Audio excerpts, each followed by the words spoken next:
Thursday, November 5th, 2020. I hereby declare this meeting of the Howell Township Planning Board to be open.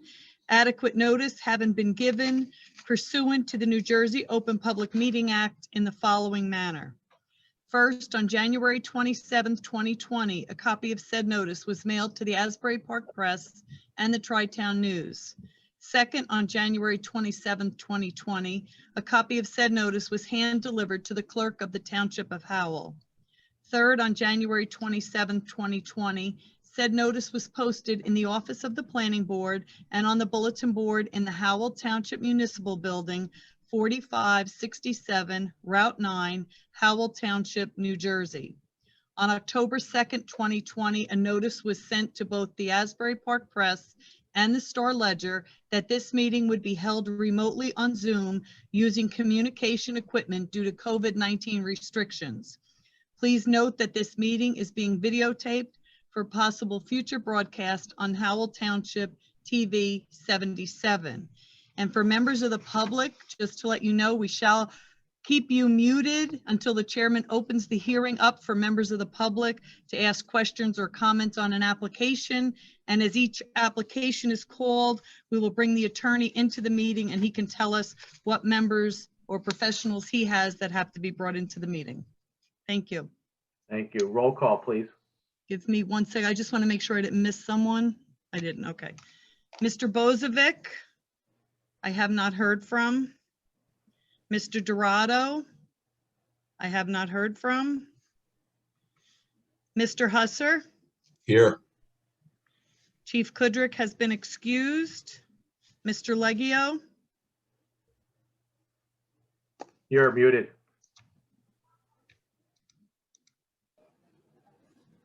John, you need to unmute yourself. Here. Thank you. Mr. Nicastro, I have not heard from. Mr. Seaman? Here. Mr. Bavai? I have not heard from. Yeah, Paul's muted. I see his Yeah. name down. Paul, can you unmute yourself, please?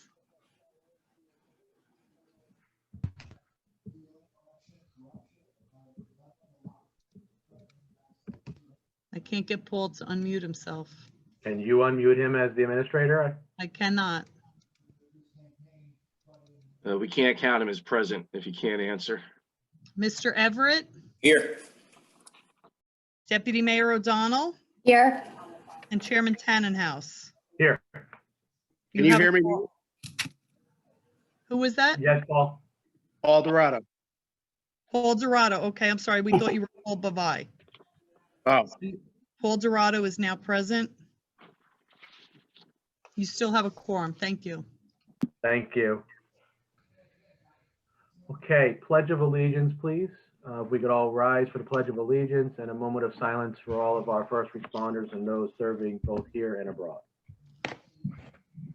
I pledge allegiance. I pledge allegiance to the flag of the United of the United States of America and and to the to the republic republic for which it stands, one one nation, nation, under under God, God, indivisible, indivisible, with with liberty and and justice for all. justice for all. Okay, thank you. All right, first order of business, Eileen, is approval of minutes for regular meeting. Actually, Mr. Chairman, before we do that, let's do the resolution for the protocol.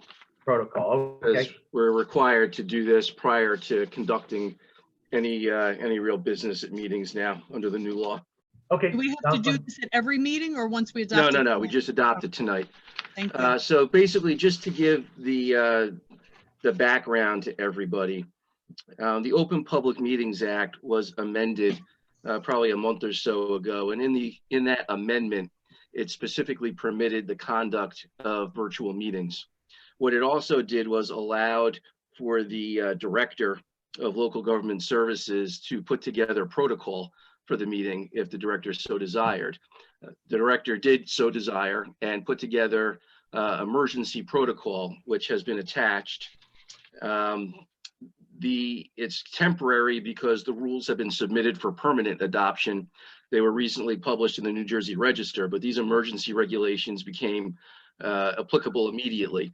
What they required was any board or local government entity that wanted to hold virtual meetings had to adopt the meeting protocol. So the meeting protocol that is attached to the letter that I sent, it's not really anything I made up.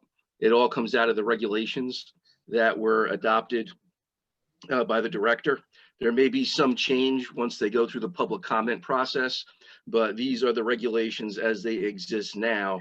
And if the board wishes to conduct virtual meetings, we have to adopt the protocol. So I know, Mr. Chairman, you had a question? Yeah, I didn't know if there was leeway in changing of any of the language. In item number 17, it says at the commencement of every remote public meeting, the board chair shall announce publicly and shall cause to be entered into the minutes an accurate statement to the fact that I was wondering if there was a way of updating that language to say the board chair or the board secretary. Well, I think Eileen actually is one that makes all these statements that are here. I think what we can do, Mr. Chairman, is we can leave it, but as board chairman, you have the ability to delegate that responsibility. You know, you can delegate it to Eileen, you can delegate it to myself, you know, anyone. So I think it has the flexibility in there. That's the language that's in the regs. But Okay. I think, you know, as the board chair, you have that ability to delegate. So does that mean that if I do delegate that responsibility for making these announcements to the board secretary, do I have to say that in the beginning of every meeting, or? No, after we adopt it, you can just say, you know, as board chairman, as the hearing officer, I'm hereby delegating the public notice or public announcement content in item 17 to Eileen until further notice. Okay.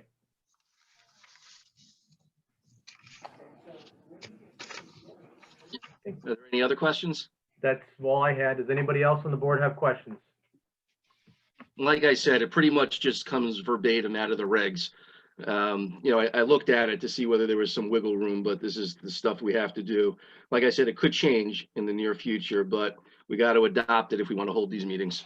Okay, so if no one has any questions, this is an open to public comment scenario, correct? No public comment, Mr. Chair. Okay, so I just asked for a motion? Is all I need to do at this Correct. point? Or, I'm sorry, Mr. Leggio, do you have a question? Motion. Okay. Okay, we have a motion on the board. Do we have a second? I'll second that motion. Thank you. Roll call, please. Mr. Dorado, Yes. Mr. Husser, Yes. Mr. Leggio, Yes. Mr. Seaman, Yes. Mr. Everett, Yes. Deputy Mayor O'Donnell, Yes, and Chairman Tannenhouse. Yes. Motion carries. Resolutions memorialized. Okay, thank you. And I guess then to continue forward, before we continue the meeting as indicated through council, I'm going to instruct Eileen as our board secretary to be responsible for all of the public announcements as indicated in item 17. Thank you. You're welcome. Thank you. All right, Rod, now are we official? Can we get back to work? We are official. Up to you if you want to get back to work.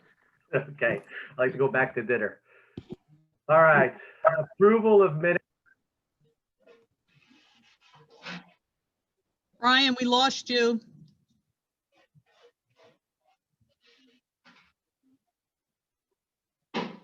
We have no sound for you. I'll try to hit it again.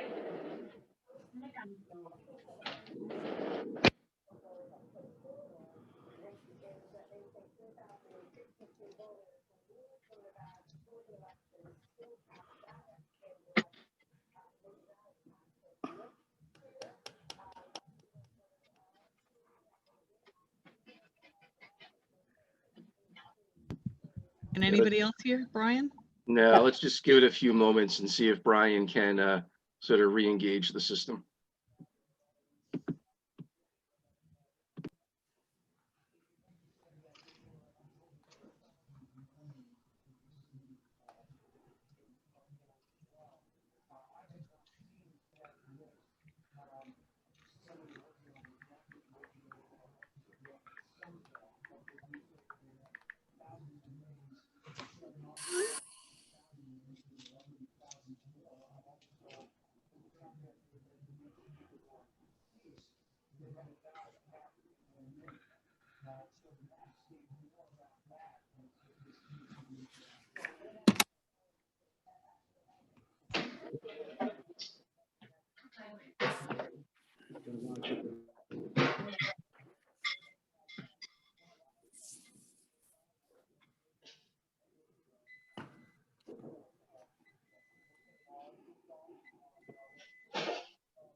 Is that better? Yes, I can hear you now. Okay. All right. What I did was I just transitioned over to the phone. Okay. Sorry about that. All right, eligible voters for approval of regular meeting minutes, October 15th, 2020 is Mr. Husser, Mr. Leggio, Mr. Everett, and myself. I'll make a motion to approve the minutes of October 15th, 2020. Second. Do I have a second, please?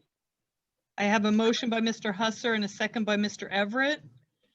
Mr. Husser, Yes. Mr. Leggio, Yes. Mr. Everett, Yes. Chairman Tannenhouse. Yes. Motion carries. Thank you. Okay. And just for those that are watching the video, I'm watching two different screens here, so I got the agenda up on a second screen. That's why I'm turning my head. I'm not ignoring you. Do you have any vouchers? I have no vouchers. Correspondence? I have no correspondence, but I just want to let the members know I will be sending out a draft of meeting dates for next year. So if everybody could kind of just take a look at them. If you have any comments, let me know and we can discuss them in another meeting. Thank you. You got it. Okay. Resolutions, case number SP-1075. We have a resolution granting submission waivers. Eligible voters are Mr. Husser, Mr. Leggio, Mr. Everett, and myself. Do I have a motion, please? I'll motion. I'll second. I have a Thank motion you. by Mr. Leggio and a second by Mr. Husser. Yes. Mr. Husser, Yes. Mr. Leggio, Yes. Mr. Everett. I think Dave is muted hear me? again. Yeah. Yes. Thank you. And Chairman Tannenhouse. Yes. Motion carries, resolutions memorialized. Thank you. Okay. And I don't think we have any submission waivers, correct? We have no submission waivers. But we do And I have, am looking, I'm looking at an older planning board agenda. I think the first one we have up on the agenda is that 7-Eleven project. yes, which is Mr. the Chair, concept. it's a concept plan, case number C163-209, 7-Eleven Incorporated. So I think Mr. Tuvell is standing by with his professionals, Eileen. Yes, just, Okay. Let's just give him a moment to unmute. Mr. Tuvell, are you with us? I'm here, I'm just getting. Okay, just before Mr. Tuvell starts, Mr. Chairman, we don't have too many concept plans that come before the board, so I just kind of want to give the board a little bit of what this is and what we do. Under the municipal land use law, an applicant is permitted to file what is called a concept plan with the board. Basically, the purpose is to, as the name suggests, to provide a concept of a plan that the applicant is considering proposing. It is not anything that the board approves or denies. There's nothing that is to be voted upon. As a matter of fact, there's not even any sworn testimony that we're going to take. The board is free to listen and to provide comments, but I want to also be clear that, you know, any comments that the applicant gives, any comments that you give, if there's a subsequent application, none of it is binding upon anybody. So it's really just an advanced look to help the applicant determine whether they want to bring an application, and if they do, if they want to make any particular revisions to it. But please don't feel that anyone on either side is bound by anything that they're saying tonight, Mr. Chairman. Thank you. Before we get started, is this a concept plan that also gets opened up for public comment as well? Is it The just that the concept board? plans are not subject to public comment. However, if you wish you can do it, but it's not required under the law. Okay, It wasn't a noticed thing, so. got it. Okay. Mr. Tuvell, do you have any other professionals besides Mr. Martell? No, Mr. Martell, sorry, hold on. No, Mr. Martell is the only person that I had on present. Okay, thank you. You're ready. Thank you, Mr. Chairman, members of the board. Jason Tuvell, attorney for the applicant, 7-Eleven Inc. Mr. Cucciaro just went through everything that I was going to do in my opening regarding procedure, so I won't go through that. We had the opportunity to meet with your professionals separately. That was very productive.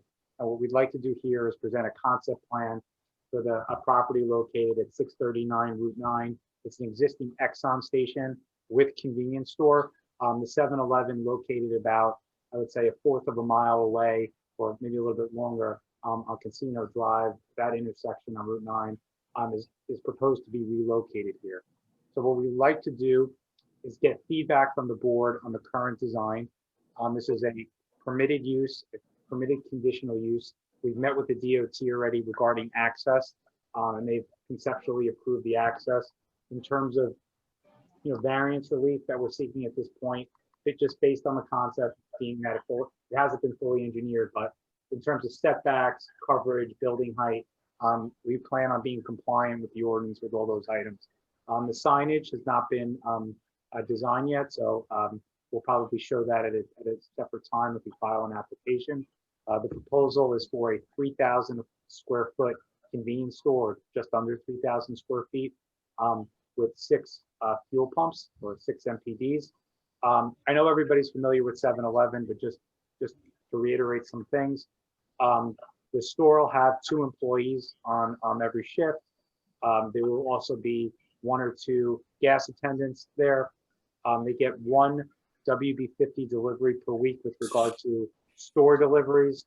They get 1 to 2 box trucks a day at the store.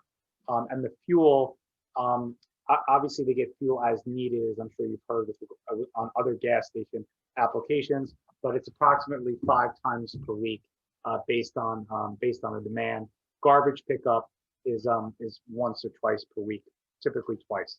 So with that being said, I'd like Mr. Martell, who's our engineer, to bring up the concept plan. And again, we're looking for feedback from the board in addition to the feedback that was very helpful that we already got from Ms. Newman and some of your other professionals during our workshop with them. So Mr. Chairman, if it's okay with you, can I ask Mr. Martell to share his screen and present the proposal? Yeah, that'd be great. Thank you. Great, thank you. Good evening. Go ahead and share my screen. I think I might need to be permitted. Hey, Mr. Martell, although we're not swearing anyone in, just for purposes of the record, if you could just state and spell your name for us. Sure, Jeffrey Martell, M-A-R-T-E-L-L, the firm of Stonefield Engineering and Design. I believe I need. You're having trouble. I have the same concept that you presented. I can put it up on the screen. Sure. Just give me a minute.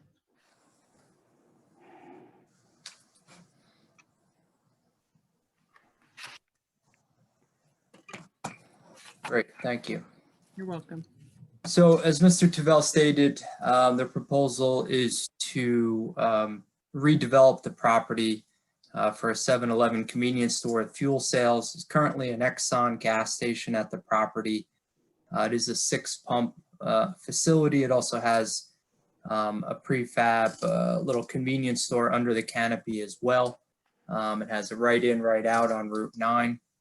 The proposal is to remove all of the existing improvements, the pavement, the gas tanks, the canopy, and really redevelop the property from scratch. In terms of the convenience store, it's just shy of 3,000 square feet. Pretty traditional 7-Eleven convenience store. I'm not sure if anybody's been to some of the more recently constructed 7-Elevens, but there's certainly a product that has developed through the years. It's a fully masonry structure. Typically has a brick facade around all 4 sides. There's no EFIS or other types of building materials on the building.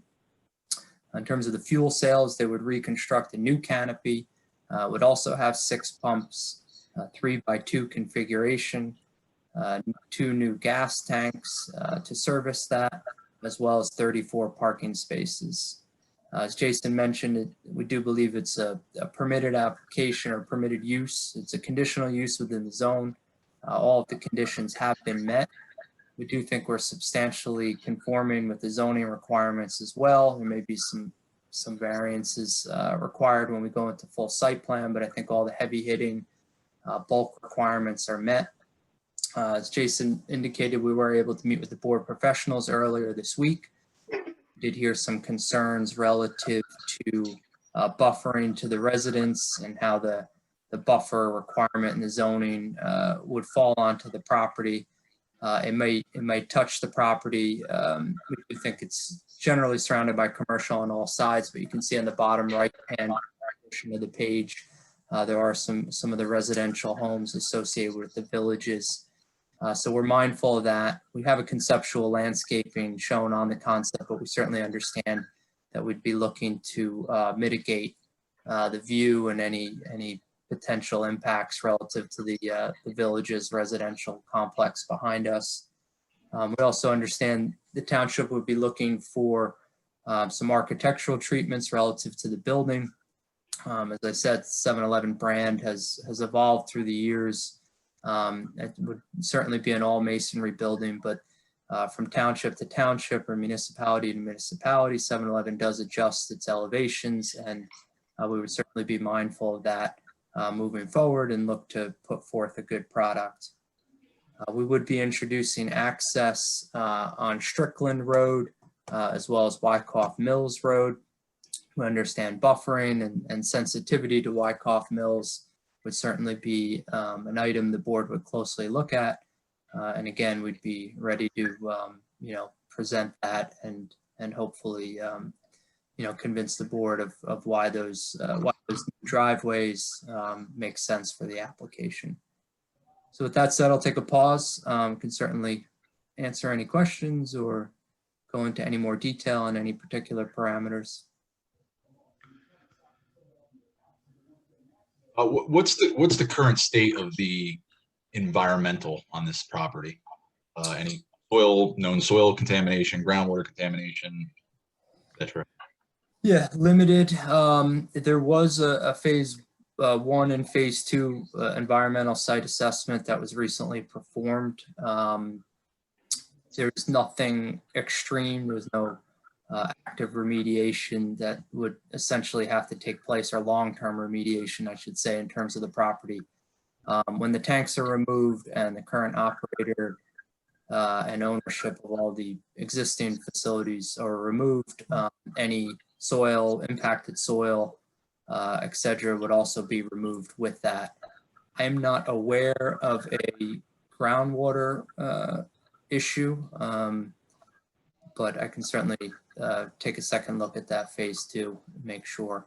But Yeah, sorry. from a developer standpoint, I know it's been reviewed and there's nothing, no heavy hitting environmental issues that aren't, most gas stations in New Jersey.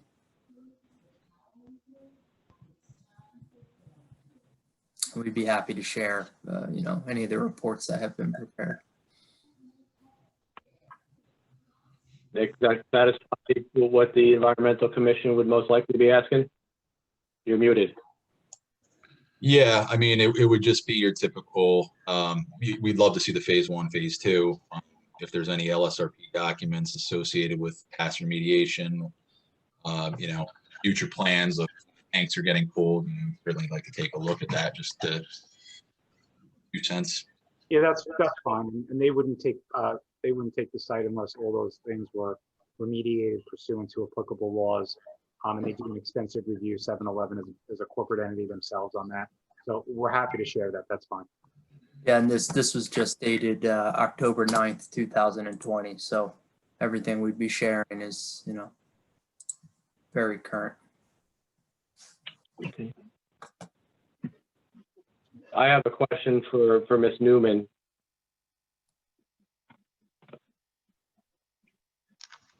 Laura, are you available? Yeah, I'm here. Okay. My concern is, do you remember the bank application, which is on the other side of the Starbucks, just north of this site? There was a lot of testimony and discussion about exiting and entering from Wyckoff Road, and ultimately it was determined that entering and exiting from Wyckoff Road, which is already a very well-traveled road, especially during the rush time hours, was not favorable. And in that application, I believe they actually decided that access to Wyckoff Road was not going to be permissible. I don't remember exactly how we got to that, but I'm wondering if that is something we should mention in this application as well, especially being it's close, even that much closer to Strickland and the entrances and exits of the villages. Mr. Chair, I think one of the things we have to look at before we get too deeply into that is whether that's one of the conditional use requirements. Is it, Laura? Did it have that access? It is not. They Okay. just corner property. And I think I had posed to the professionals when we met that there was a concern relative to that access point. They'll have to demonstrate that it's safe. There's nothing that precludes them from proposing an access point along Strickland Road, but they have to demonstrate that it is safe and would operate safely. And if the board felt that it didn't operate safely, then the board would be able to ask for modifications and or removal of that access point.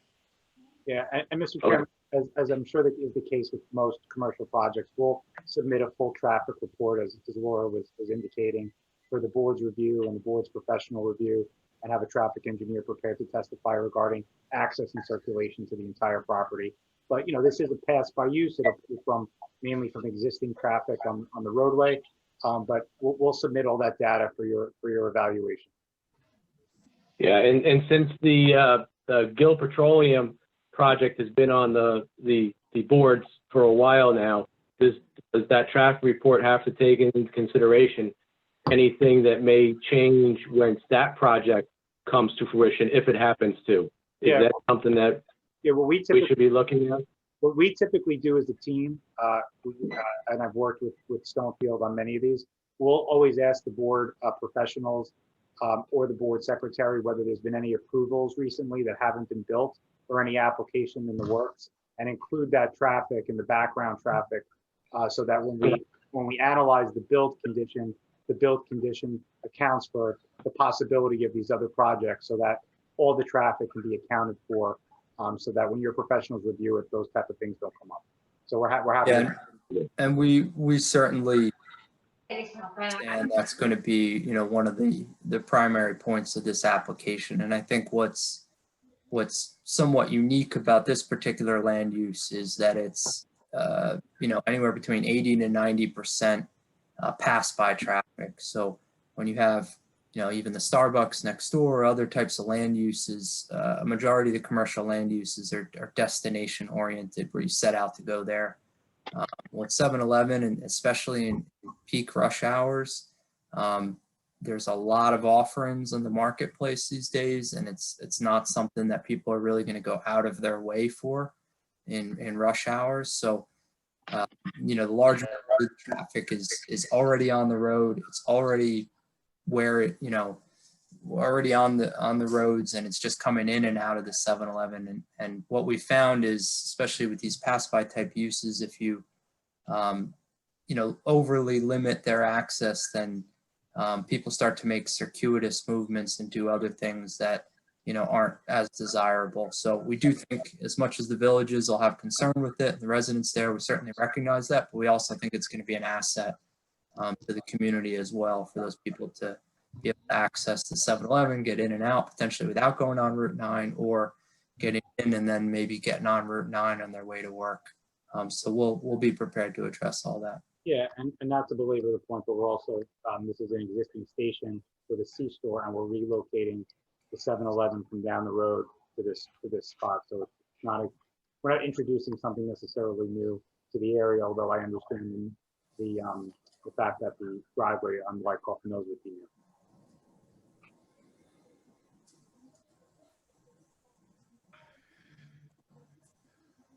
Anybody else on the board have any comments?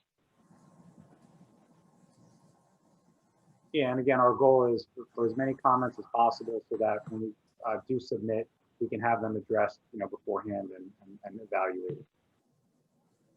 I could say that because of the orientation of your site, having renderings both on all four sides of the site, I think is going to be extremely helpful, especially considering that there's going to be a large portion of the site in the back of the building that's still going to be seen from the southbound side of Route 9. Okay. So what I want to make sure we maintain that look, in something that's presentable to the public coming down Route 9 from all angles. Yeah, it makes perfect sense. And we haven't necessarily finalized elevations for this particular site, but what I can tell you is that the same materials and the same treatments will be used on all four sides. There won't be. And I'd make sure that the renderings also properly depict how all the utilities are going to be shown on those walls as well. Okay. The electrical service and so forth should probably be shown on the rendering. So make sure that's coordinated with the utility company and exactly where they're going to go before they're presented. And I think just to cover a few more things, there'll be bollards proposed. I think we talked about that in our meeting with the professionals. There would be one freestanding sign pretty much in the same area that there is today for the Exxon. There would be a wall sign obviously over the front entrance, and there would be some canopy signage as well on the canopy. So I just wanted the board to be aware of that as well in the event you had any questions about that, even though it has not been designed in detail. That's where the signage would be located.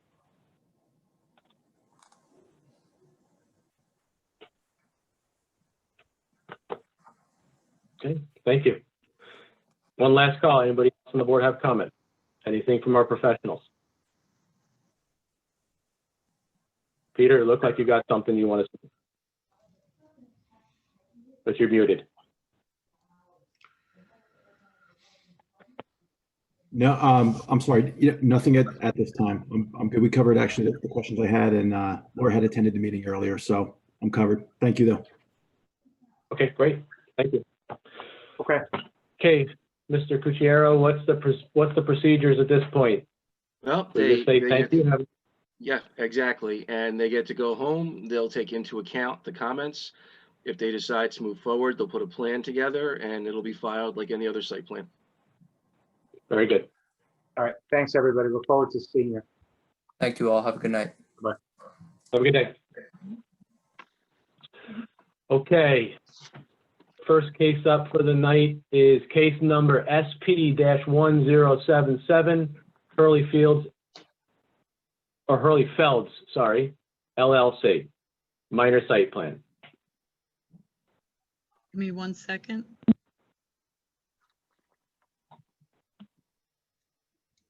And please note, I think we've lost We have, Deputy Mayor O'Donnell.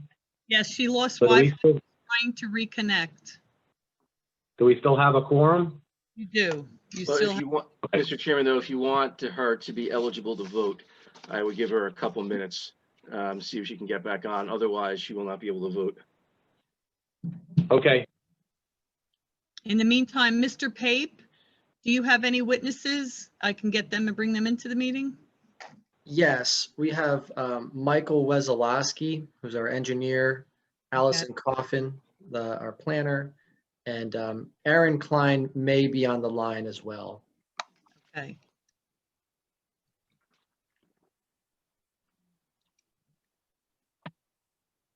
So I was joining, I was rejoining as you were having that conversation. Are we waiting for? The deputy mayor is trying to log back in, so we're just going to wait a few moments for her. Okay.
Okay, Eileen, let's keep moving forward. We have enough people on the board for a quorum.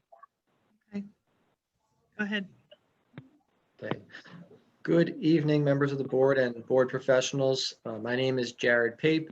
I am an attorney with the law firm of Heilbrunn Pape, and this evening I have the opportunity to represent Hurley Felds 1 LLC. This is an application, minor site plan with bulk variance relief. Before we begin the presentation, I would just like to ask Mr. Cucchiaro if he could confirm that our legal notices we provided were adequate for this application. Eileen, I think you reviewed the notice. Yes, I did, and they were adequate. Thank you. Thanks. As I mentioned earlier, we have a few people on the line. We have Michael Wesolowski, our engineer, Allison Coffin, our planner, and Aaron Klein, who is representing the applicant, is on the line as well. So I would like to begin with just a brief overview of this application. The applicant's property here contains approximately just under 150,000 square foot, one-story warehouse. It's in the SED, which is the Special Economic Development District zone. The building has multiple tenants. All the tenants are permitted within the SED zone. And along the rear of the building, there are 11 grade level loading doors that are used by the various tenants.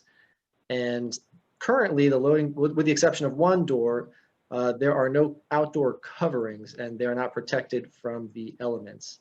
So what the applicant is proposing is to install canopies over the loading doors that would provide some protection from the elements for the tenants that are using those doors. We have previously reviewed this application with Matt Howard. We initially were going to bring this application as an administrative application, but because there is a technical variance involved, which is the minimum rear yard setback, we brought it as a minor site plan with bulk variance as was required. So with that as the background, I would like to have Mr. Wesolowski be our first witness and have him go over the plan. So if we could swear him in, I'd like to do so now. Sure. Do you swear or affirm the testimony you're about to give the board is the truth, the whole truth, and nothing but the truth? I do. Okay, can you just please state and spell your name for the record? Sure. Michael Wesolowski, MichaelWeselowski.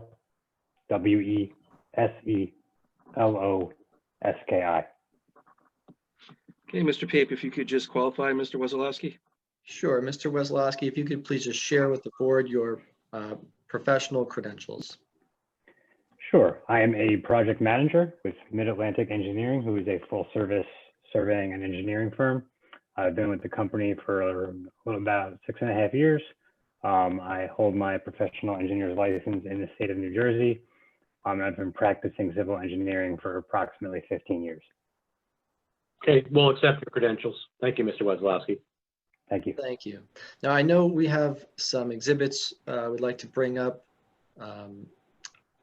Mr. Wesolowski, are you able to bring that up, or would it be easier to go through? I have them ready if you want me to put them up. Okay, and That's fine Mr. with me, Pape, Mr. Urbano. we have pre-marked several exhibits. Do you have the exhibit list? I do, and I believe we have a color rendering of one of those, so we may have to mark it in as a new exhibit. Okay, just give me 1 minute then. I'm gonna have to go somewhere else. All right, just for future reference, under the new regulations adopted by the Director of Local Government Services, that's in the administrative code, you got to give these exhibits 48 hours in advance. Understood. Actually, I can't get to them, so if Mr. Wesolowski can do it, it would be easier. I'm happy to share. Thank you. I believe I have to be enabled. No, I don't have. I have the share option, but it's telling me the host disabled participant screen sharing. Okay, go ahead. Should be able to now. Got it. Well, as that's Okay. pulling up, Mr. Wessolowski, if you could just walk through the existing conditions on the plan and point out what is being proposed in terms of the new canopies. Before we do that, can we mark that as an exhibit? Sure. So I have gone ahead and marked this as A5. Okay, and just give us what it is, please. This is identical in content to the submitted minor site plan, with the exception of the addition of the aerial background, and the proposed canopies are shown in yellow. Thank you. You're welcome. And what is the property in the back of the site there? Is that a buffering to a residential, or is that just more industrial? The property to the rear of this site is vacant. It is also owned by the applicant. And I can actually toggle to a separate exhibit to better answer your question. This is Exhibit A6, which is simply the minor site plan zoomed out. So it's all industrial behind it. That's correct. This is all the Gateway Business Park. Our applicant owns not just the subject property, but several properties throughout the park, as Mr. Pape pointed out, including the property at the rear. Okay, thank you. You're welcome. I will switch back to Exhibit A5. Just a bit of a brief overview of the property. The frontage exists along Lakewood Farmingdale Road, also known as County Route 524, as well as Central Avenue, which is a vacated right-of-way. Access would function from Central Avenue to a drive aisle along what is the northern property line, and whether you would choose to enter here and park or enter around the rear if you have deliveries to perform. As I mentioned, parking is shown in the front of the building as well as along the north side. Loading operations perform at the rear and on the south side. Now, the subject application, as Mr. Pape, pointed out, is for 11 canopies along the rear. Their sizes range from the smaller ones. 9 of them are 6 foot by 18 foot. There's a single canopy at 19 feet by 20 feet, and a single canopy at 18 feet by 34 feet. The purpose of the canopies, again, is simply to provide protection for any employees performing the loading or unloading operations, as well as protection for the inventory themselves.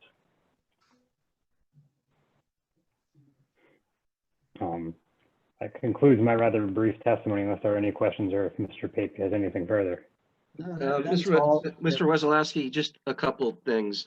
I know you talked about the frontage, you talked about the ingress and egress and the circulation. However, whether this application is approved or whether it's denied, all of that remains the same.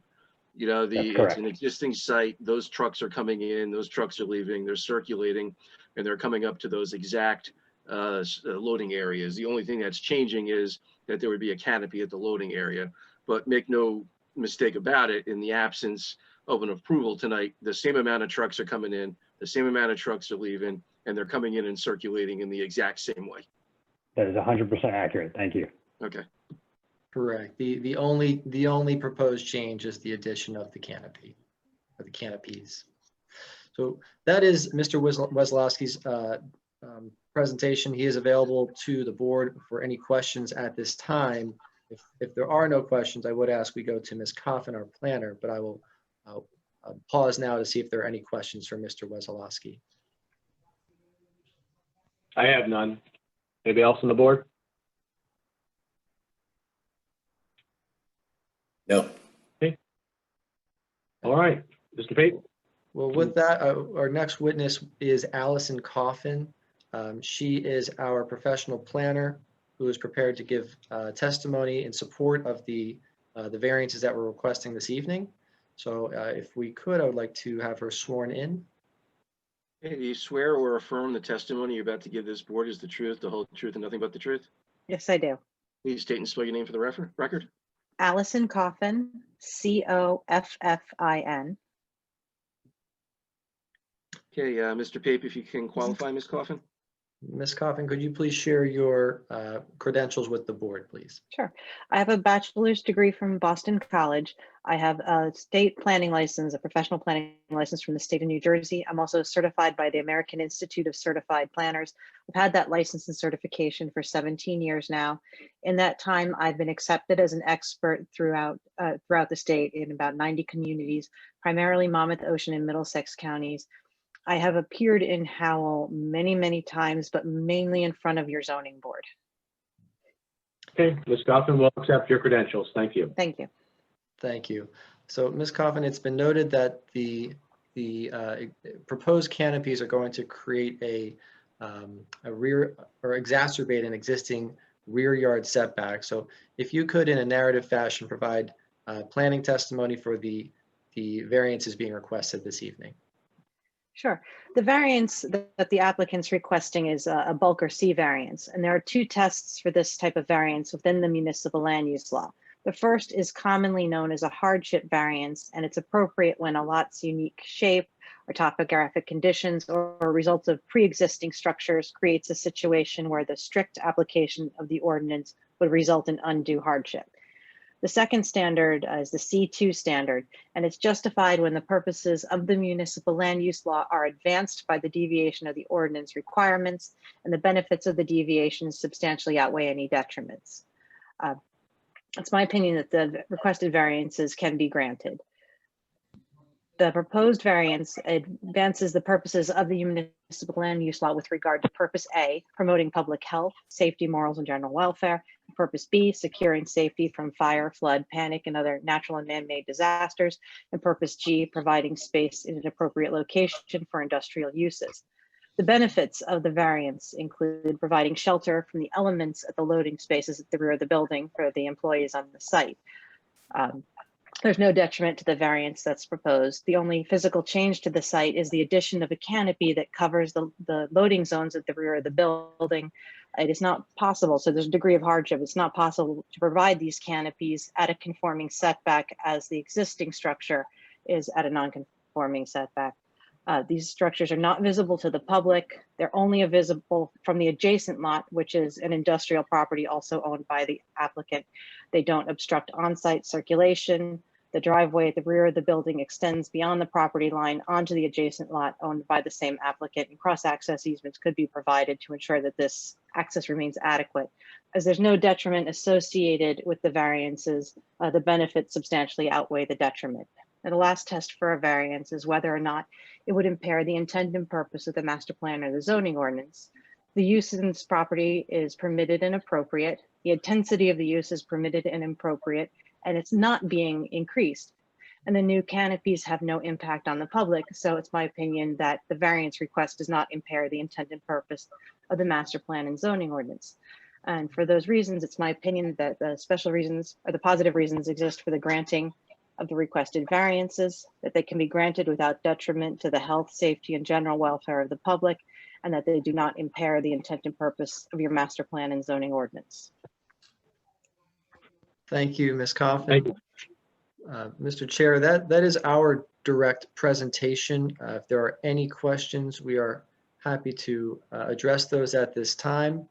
But I'll just quickly reiterate that this application is just for the proposal of 11 canopies on the rear loading docks, and no other changes to the property are being proposed. Okay, thank you. Does anybody from the board have any questions or comments? I have a question for our professionals, Mr. Van de Kooi and Ms. Newman. Mr. Cucchiaro, do you need to swear them in? You swear or affirm the testimony you're about to give this board is the truth, the whole truth, nothing but the truth? I do. Okay. Thank you. So Ms. Kaufman made a comment that they'd be willing to grant a cross-access easement between the two properties to make sure that the drive aisle that's presently there is going to remain as a drive aisle. Is that something that we as a board should ask so that there's no future problems? Or is It's just I not, would say yes. I wasn't sure if you were asking me or Peter. I would say yes. If Yeah. it formalized in a compact easement, it would be cleaner. okay. So what would be the proper way to ask for that? Just to ask the applicant? Yes, we can ask I think it was testified that they were willing to do that. So I think as any condition, we would ask that they provide that easement on their plans. And the easement would not only be shown on the plan, but they'd have to, show the actual easement document to the board's professionals for review and approval, and then it would be recorded. Okay. Mr. Pape, do you have any issues with that? So just to be clear, we're discussing an easement in the rear property where the two lots connect, correct? Correct. To make sure that the property always has proper access around the existing building with these existing nonconformities. Because I'm Sure, yeah. assuming with these canopies, it pushes some of that traffic out a little bit. It actually shouldn't have an impact on the traffic circulation pattern, but we would have no issue agreeing to that. Mr. Pape, do you know the lot and block for that? I'm going to refer to Mr. Wesolowski. Do you have that handy? Yes, deferring to Exhibit A6, the subject lot and block being Block 49, Lot 4701. The lot to the west is 4502. Same block? Correct. Okay. Thank you. So, Mr. Pape, does that conclude your testimony? It does. Mr. Chairman, I guess we'll open it. I have Right. just two questions. Sure. All right, thank you. Just real quickly, for either Ms. Coffin or Mr. Weslowski, the outdoor storage or the awnings, is there any outdoor storage proposed under the awnings? Or are they going to be kept clear, just used for loading and unloading? There's no outdoor storage proposed. And then just a question about the loading areas. Are they below grade? They are at grade. They're at grade. So it's just constant pavement. Yeah, elevation?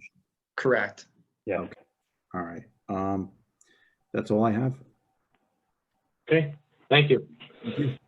Here, I guess we'll open it up for public comment. Eileen, do we have any public on the call?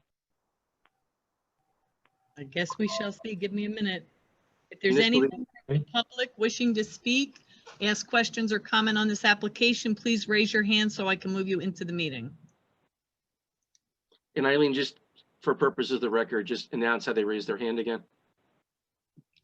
If there's any member of the public wishing to speak on this application, please raise your hand.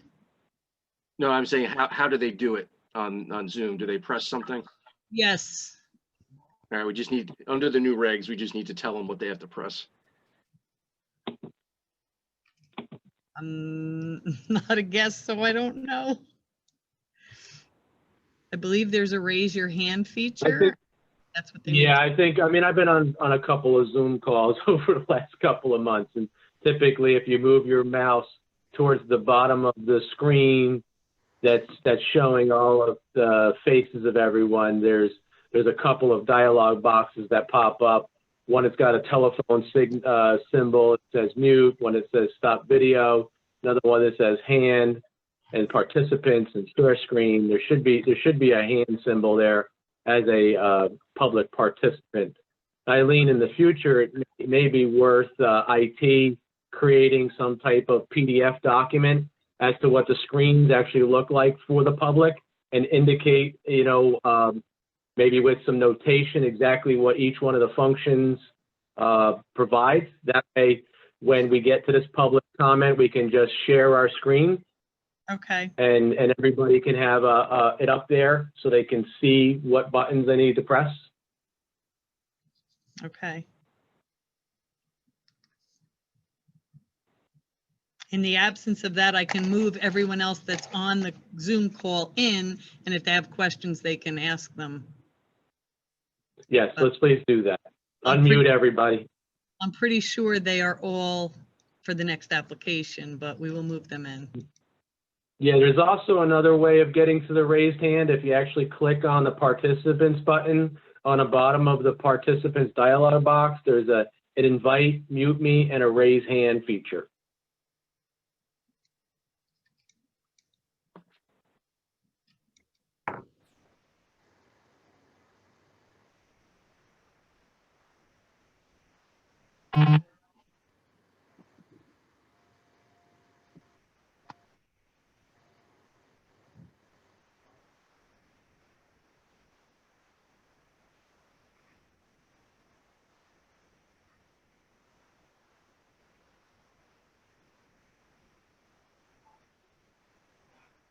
Okay, everybody that was on the call is now in the meeting. If you can unmute yourself if you need to ask a question, Or provide testimony. application, or provide testimony.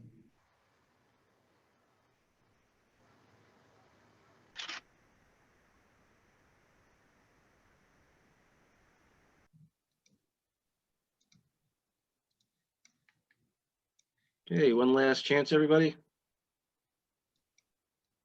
Okay, Mr. Chairman, does not look like we have any public comment or cross-examination on this application tonight. Okay. Thank you. Mr. Pape, any final comments? Just that we would ask the board to vote favorably on this application. That's all. Okay, thank you. Just one comment. The applicant has asked, once again, for minor site plan approval along with ancillary bulk variance relief. They've made proofs under the C1 and C2 criteria. I would say to the board that we don't really have any history as to how these non-compliant conditions came into existence. So I think it's difficult to get to a C1 approval. However, I think absolutely, the applicant has provided an abundance of testimony with regard to granting variance relief under C2. So I would recommend that the board consider the C2 variance along with the minor site plan approval. Okay, Mr. Pape? No further comment. You agree with Mr. Cucchiaro? I do. Okay, great. All right, I'll open up to the board for any other final comments or a motion, please. I'll motion to approve it. Thank you, Mr. Leggio. Do I have a second, please? Second. That was Mr. Mr. Everett. Everett? Yes. Yes. Roll call, please. Mr. Dorado, Yes. Mr. Husser, Yes. Mr. Leggio, Yes. Mr. Seaman, Yes.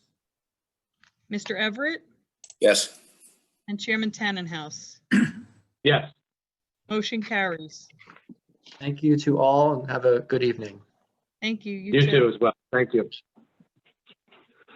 Okay, next case is SP-1076. Omnikos Realty, Inc.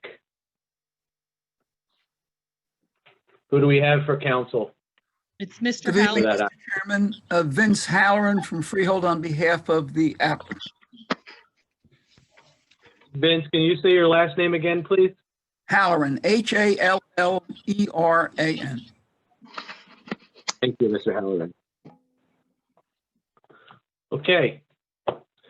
The floor is yours. For purposes of the record, Eileen, I note the presence of several of my witnesses. I'll go in order as I see them. Amanda Lanudo is our architect. Scott Cannell is our traffic expert. Bruce Jacobs is the planner engineer. Dave Poling is the environmental specialist. John Sukas is the principal of the applicant. And I also note the presence of Ben Kearse and Benjamin Kearse. And I believe they are representatives of the owner. I wasn't necessarily planning on calling them if they're available for questioning, I assume. Or maybe they'll have comments. Okay, who would you like to put up first? I think I'm going to put Mr. Sukas up to give the background, his background and the background of what he's proposing to do. I assume we have jurisdiction, Ron. There's no question of that, is there? Eileen has reviewed the notice and has not raised any jurisdictional issues. Thank you very much. Okay, Mr. Sukas, do you swear or affirm the testimony you're about to give this board is the truth, the whole truth, and nothing but the truth? I do. Mr. Sukas, under the new regulations, if applicants are going to provide testimony, you have to be on camera. So if you can just activate the camera, please. I don't know how to do it. Is there any way you can tell me? I have an Android phone. Oh, here it is. Let me see. Is it better? There he is. Yeah, I I got you. Okay, so let me just swear you in again, Mr. Sukas. Do you swear or affirm? As a ballot engineer, I don't know how to turn on the camera. We see you. You're fine. All right, let me just swear you in again. Do you swear or affirm the testimony you're about to give this board is the truth, the whole truth, and nothing but the truth? I do. Okay, please spell and state your name. My name is John Sukas, S-O-U-K-A-S. Okay, go ahead, Mr. Halloran. John, you're the principal of the applicant, is that correct? Yes, I am. Now, do you presently, would you give the board a little, very briefly, your background? My name is John Sukas. I'm a Howell resident since 1987. I got a job at AT&T back in then, and then, we bought a house on 5 Points Road, and I still live there. In 2015, I purchased this company, All Sales Auto Group. It's on Route 9, 1209 Route 9. There's a DBA name called Autopic, so some of them know it already. It's a used car dealership. The facility is in a bad condition. It looks like a junkyard around a car dealership. So, we try to move to our own facility, better, newer, state of the art, and probably will increase our business. Our success so far is based on honesty and excellent business, excellent customer service. So, within 5 years, we're able, to come to this position in front of you. Currently, I employ four people. And once I move into the new facility, I plan, probably the first year go to 8. And within, 2 years, maybe 15 or 20, 2 to 3 years, 15 to 20. This is, our story. So, John, is it fair to say you're basically you intend to move your business across the street? You're on the other side of Route 9, is that correct? Yes, I'm on the north side of Route 9, and I'm planning going on the other side, probably a couple miles south of it. Okay, and you're beyond the southbound lane. Right. You intend to upgrade your business and build a new, as you said, state-of-the-art facility. Correct. Okay, and the other experts will go into the details of it, but if the board has any questions of Mr. Sukas, he'll be available for questions later.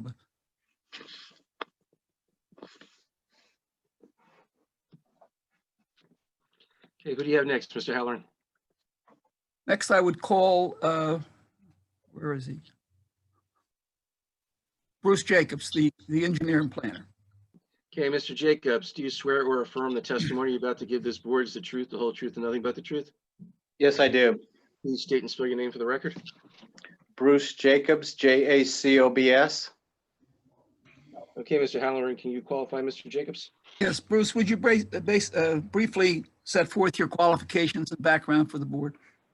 Yes, I have a bachelor's degree in civil engineering from Brigham Young University. I've been practicing civil engineering for over 33 years in the state of New Jersey. I'm licensed as a professional engineer and professional planner in the state of New Jersey. I've been in front of the Howell Planning Board and Zoning Board many years ago. I've testified in front of many boards throughout the Monmouth and Ocean County. Okay, we'll accept your credentials, Mr. Jacobs. Thank you. Now, Mr. Jacob, you're the engineer on this project, right? That is correct. Would you briefly describe the applicant's proposal so the board understands the extent of what we're planning to do? Yeah, could I get the site plan brought up? Yes, one moment.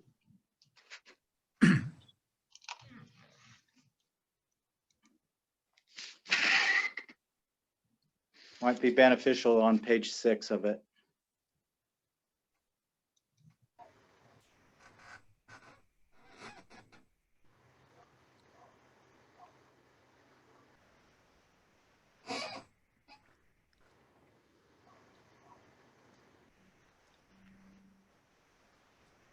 That one?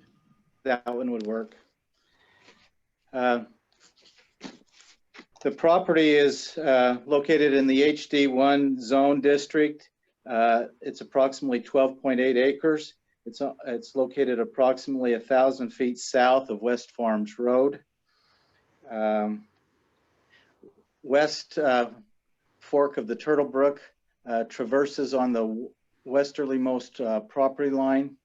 And there's a little bit of wetlands, an area that extend into the site up to around the neighborhood of the basin that's shown on the exhibit that you see before you. We're proposing, we've worked with the DEP and obtained DEP approvals for the riparian, the wetlands, the hazardous flood hazard areas. And so we, Excuse me. This is Brian Tannenhouse. I just wanted to let Mr. Cucchiaro know that my laptop battery has expired. I'm searching for the power cord now, but I am listening to the testimony on my cell phone here. Is that per the regulation still acceptable, or do I need to be seen or seeing what's up on the screen? Well, you should be able, you're not testifying, so you do not need to be on camera. So as long as you can listen, you're okay. Okay, great. Thank you. Please carry on. Okay, so what we're proposing to do as part of this application is to construct a used car dealership, and that will be located in the southerly portion of the site. We're proposing a 2,400 square foot, one-story auto sales building with a 2,000 square foot maintenance garage behind it. That will be phase 1 of the building construction. Phase 2, which would probably be 5 years plus or minus after phase 1 is built, will be where they will propose an additional 6-bay service garage at the rear of the existing or of the proposed building. The site will be accessed from Route 9, primarily through the drive aisle. It's a 2-way drive aisle in the center of the site. Traffic will make a primarily for trucks and the like, will make a clockwise circulation path through the site. They will come in the main entrance. The trucks will unload their, car carrier trucks will unload their cars along the rear of the parking area, right next to the drainage basin, and then they can exit out the northerly drive of the site. It's proposed to have a 179 car display area that is consisted primarily of the northern portion of the site. And then a small display area of 7 parking spaces or 7 display showcase area at the southeast corner of the site. That will be in front of some existing parking spaces. Those will be specific to showcasing a particular vehicle or something like that. The general public that will come in and access the site will utilize customer parking spaces. They are to the east of the existing building, or the proposed building, excuse me, and also immediately to the north. And we have a bank of 9 parking spaces that will be on the northerly side of the drive aisle that it will be designated, sign designated for customer parking as well. That way, all the customer parking is in close proximity to the building. There's a small parking lot immediately to the west of that, which has 18 parking stalls. That'll be immediately north of the garages, and that's an optional display area. We're saying that is because as they grow, at least in the early phases of it, they can use it for car display area. As they grow, they can use it for parking areas for employees, or for stacking of the maintenance vehicles that they will be maintaining in the garages. A designated employee parking area will be immediately west of the garage against the drainage basin.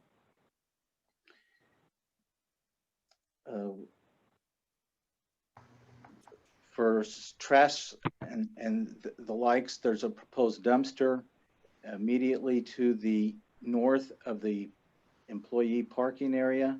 It's along the rear curb line of the drainage basin. And trucks that will come into the site will come up the center aisle, pick up the trash, and then have the opportunity to exit through the main drive aisle or go in a clockwise fashion around the site. And emergency vehicles as well can traverse the site in that clockwise condition. And all the drive aisles the main drive aisles are 30 feet wide, so there's adequate area around the building and in the main drive aisles for emergency vehicles.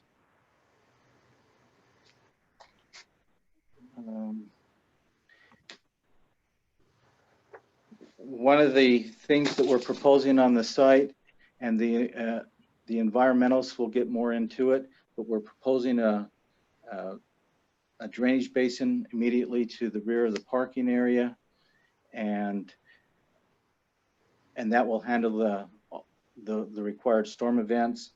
We have received DEP approval for the outfall of the drainage basin. We're disturbing a little bit of the area of the riparian buffer that you will see in the southwest corner of the basin. It's shaded, and that area is being disturbed to allow for some grading of the drainage basin. And as our LSRP will describe to you, it's also so that we can remove some of the buried asphalt and concrete that was buried on this site, primarily in the drainage basin area when they constructed Route 9. So that's it.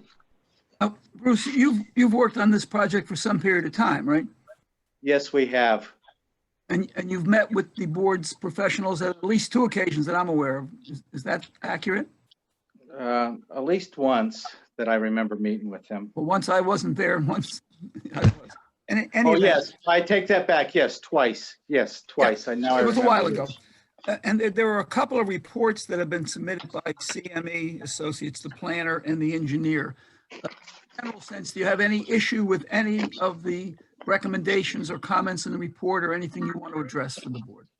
No, we can deal with all the technical requirements of the report.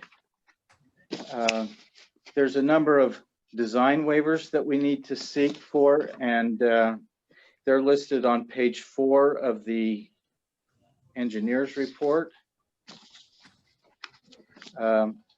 We're proposing lights throughout the site, and because this is a car dealership and people come at night, we got the light intensity a little too high, but as discussing with the board professionals, we would ask for a waiver of the light intensity at the ground level to be a minimum of 0.5 foot candles over the entire area, rather than that be the average.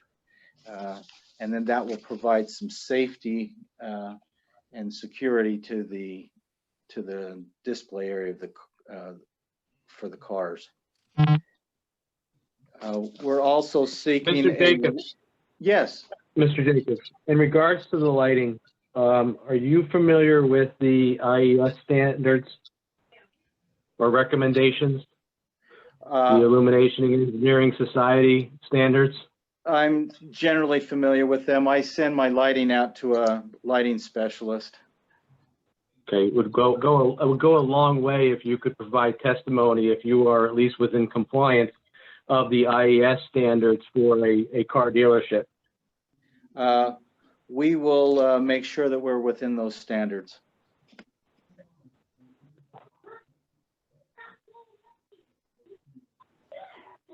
Does that satisfactorily answer your question? It would satisfy me personally. I don't know about the rest of the board, but it would for me.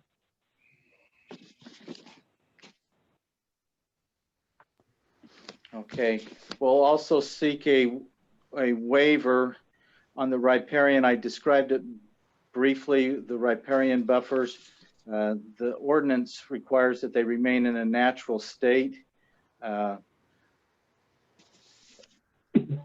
Everywhere where we're proposing some clearing is generally within the area of a small finger of wetlands that goes up into the site that were considered ordinary wetlands.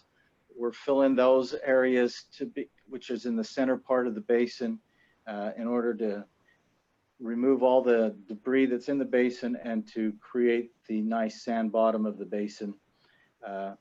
Small areas will be disturbed, just over 5,000 square feet, 5,040 square feet, and that will allow for the outfall of the drainage basin, as well as to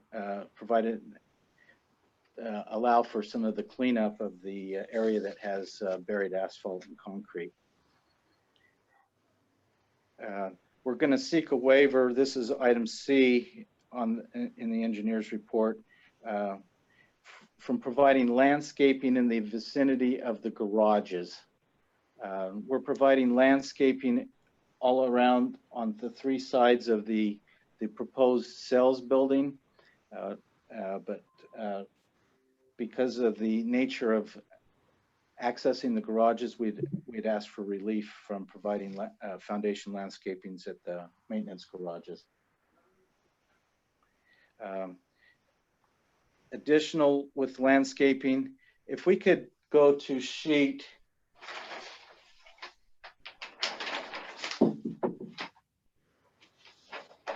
8 of the site plan, that's the landscape plan. You can see that we have landscaping proposed along the perimeter of the site, both the northern and the southern perimeter, and on the easterly end of the drainage basin. We have foundation shrubs along the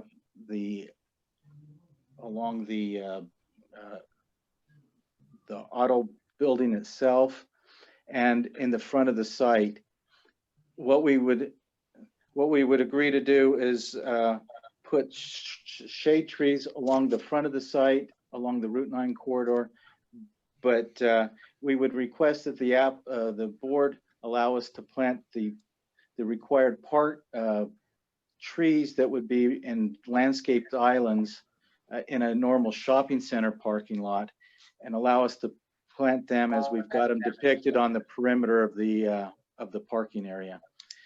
This would allow the applicant to park his display cars in there and not be hindered with always having the leaf matter and debris from the trees falling on the cars,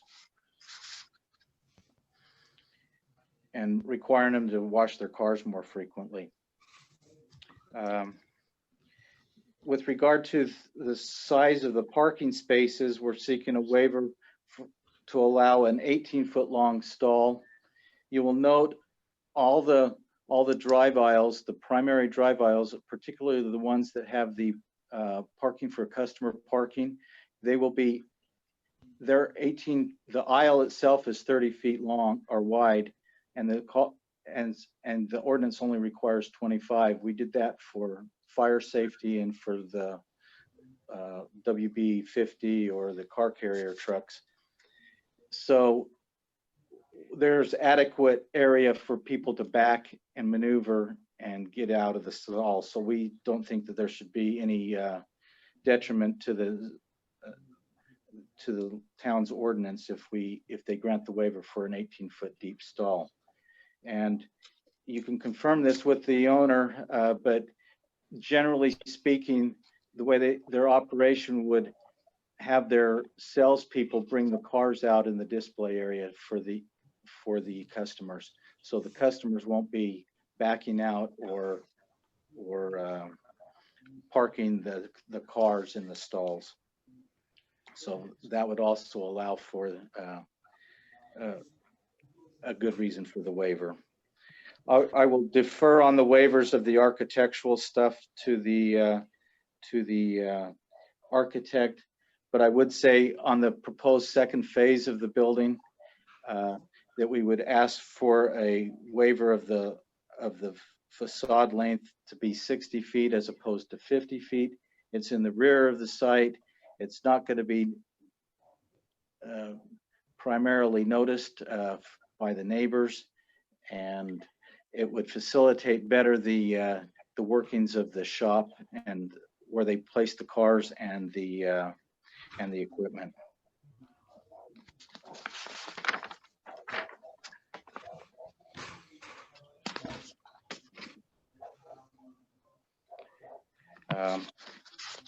I believe this is a conditional use application, and we comply with all the conditional use requirements of the ordinance. And as the owners also stated, or the applicant, he also has a car dealership just north of here on the other side of Route 9, and he's already very well aware of the requirements for Howell Township. So he complies with them now, so I don't see any problem with that.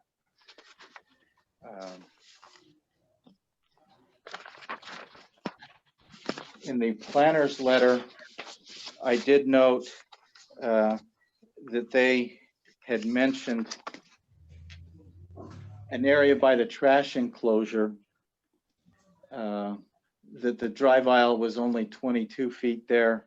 We will reconfigure the island to make it 25 or 30 feet in that particular area so that we don't need to seek a waiver for that particular item.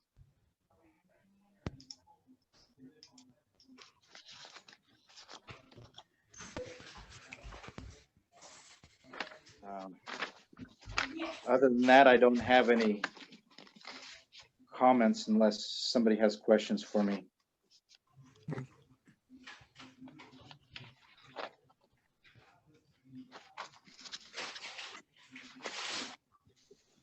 Mr. Husser? No, I'm going to wait for Dave. Okay.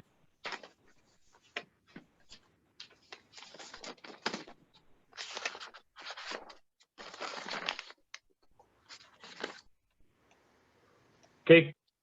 Anybody else on the board have comments? If not, we'll ask the council to move on to the next witness. Mr. Chairman, this is Peter. I have one quick question. Yes, go ahead.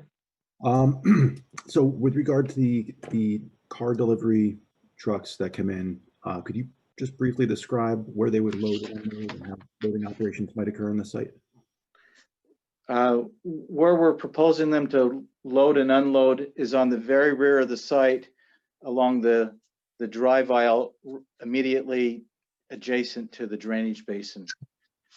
And what we'll agree to do is mark it as if the board wants it, we can designate that area as a loading zone, but they'll load in off-peak hours of the site so that they don't disrupt the operations of the site. But the loading areas will be primarily in the area along that rear drive aisle.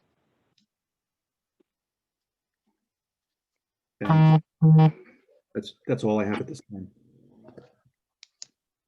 Oh, I failed to mention one thing. We're proposing as part to pave probably 2/3 or more of the parking area at this juncture, but wait for the rearmost portion of the site to be paved when we construct this phase 2 portion of the building. If the applicant can come up with the funds, he'll do it during phase 2 phase 1 to pave the entire parking lot, but that's questionable at this juncture. Well, I'm confused then as to what you just said. Are you saying that's the intent is to wait until phase 2 to pave the rear? Or are you saying that that's something the applicant is actually stipulating tonight? It's our intent to pave it during phase 2, the second or the rear. But you might not. You might pave it as part of phase 1 also. Yeah. All right. But we would like the option to be able to pave it at a future date. And there shouldn't be any problem with people parking there because it's just going to be display areas and staging of stuff for the owner of the site. Well, if it's not paved until phase 2, what will it be used as part of phase 1? Yes, it will. All right, and just go over that again, how it will be used if it's not paved. It will be used for display of vehicles. In the rearmost, in every one of those spots, there will be can be a car, and that's how it's going to be used. Okay, is there any, I open this up to you or the board's professionals, is there any relief that's necessary for using it for that purpose without it being paved? Yes, I don't think it can use the area to drive aisle or display if it is not paved. So I think it would technically require a waiver. Well, we would respectfully request a waiver to allow it. Okay.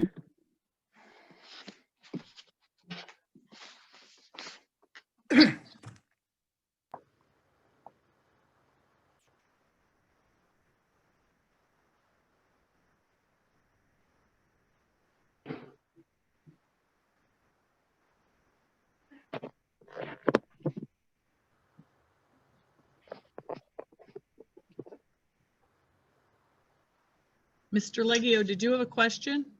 Yeah, this phase 2, they're talking about how many years out? 3 to 5 years was said? Approximately 5. So you want this, the applicant wants this to stay unpaved for that long of a period? I'm just trying to understand. You want to, make this place presentable, and his existing facility on the northbound side looks the way it does, and not a lot of improvements have been done there. But to get this approved, and you want it just to leave it half done, you don't think that's going to be a problem with the 4 seasons we have here in the state of New Jersey, and dust and ice from storms, and all, there's so many different variables. Not having the parking lot fully paved from curb to curb. I just trying to understand. It's a car lot. The cars are going to have a lot of dust put onto them from unpaved areas, and if you guys could just explain it a little, more detail. Mr. Leggio, if I could chime in on that as well. Ms. Newman, this is really more in your area of expertise. I mean, I believe we've heard testimony that this unpaved area will still be used for some form of cars to park on for some purpose, not necessarily for selling, but for display and or personal use. Doesn't that then limit the ability for the rainwater to properly go into the basin where it can be properly filtered and dealt with any other vehicle fluids that may spill onto the pavement? Well, I mean, certainly it would not be collected water. The design would be that it would perk into the ground. So in the event they had a spill or anything over there, it would be an issue. So I mean, me personally, with that kind of statement, I'm not sure I could feel comfortable allowing that to continue. I'll let the board make their own decision.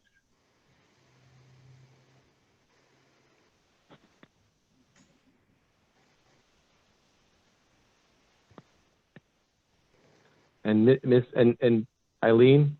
Yes. I've tried to rejoin the meeting, but I think I'm stuck as like a public participant for some reason, because I don't have any video capabilities or anything else. There you go. Thank you. Appreciate that. I believe Deputy Mayor O'Donnell also joined. Oh. Oh, Deputy Mayor, welcome back. She's muted. I think she's on there. So, Yes. Mr. Chairman, just to go back to Finally. your prior comment, are you saying that you would want the entire paved area to be paved as part of phase one? Yeah, or that area is landscaped so that it can't be parked on. Okay. I don't think it should be used for cars where car fluids can't be properly collected and brought to the basin.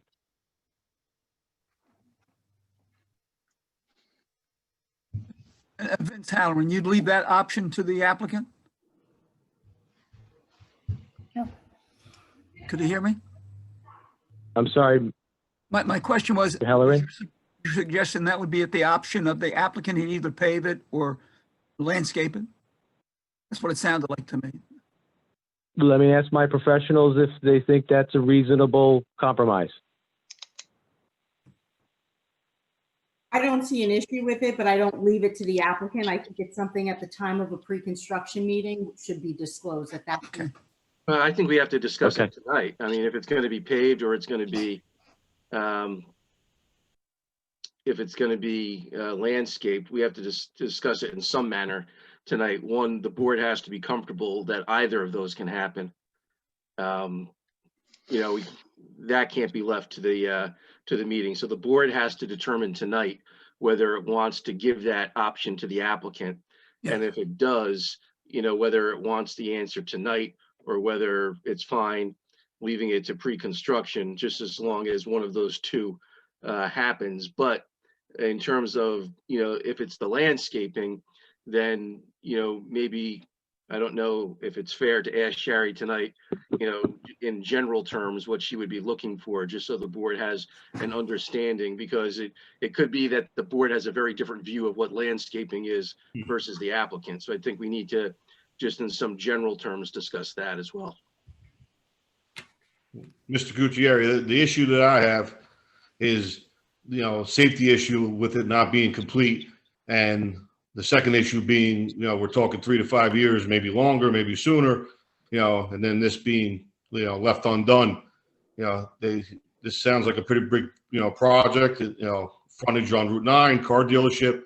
And I feel we should be paved from curb to curb in phase one, you know, especially on the environmental side too, for the runoff, you know, into the big. So. And if I could chime in, I think, you know, with Dave on the line, you know, I would like to hear from a capping issue. You know, I know this site history pretty well. I know there's environmental issues. I don't think it's as simple as concrete and asphalt chunks across that property. So is it even an option right now of leaving it partially uncapped? This property may have to be capped with asphalt. Why some don't- type of impervious. Mr. Hustler, do you think that this is a subject that we should just table for right now?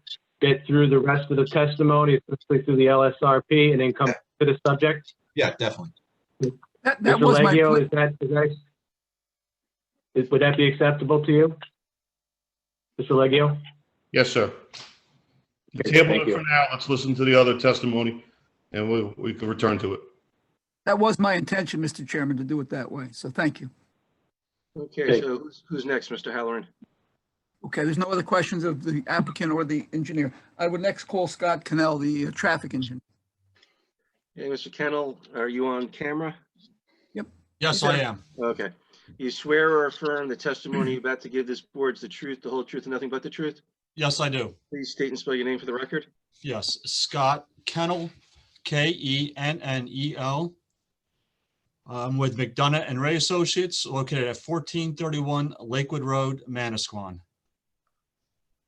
Can you Briefly just give the board your, qualify, Mr. Halloran? yeah, would you Sure. briefly give the board your qualifications? Yes, I'm a principal with McDonough and Ray Associates, a traffic and transportation consulting firm.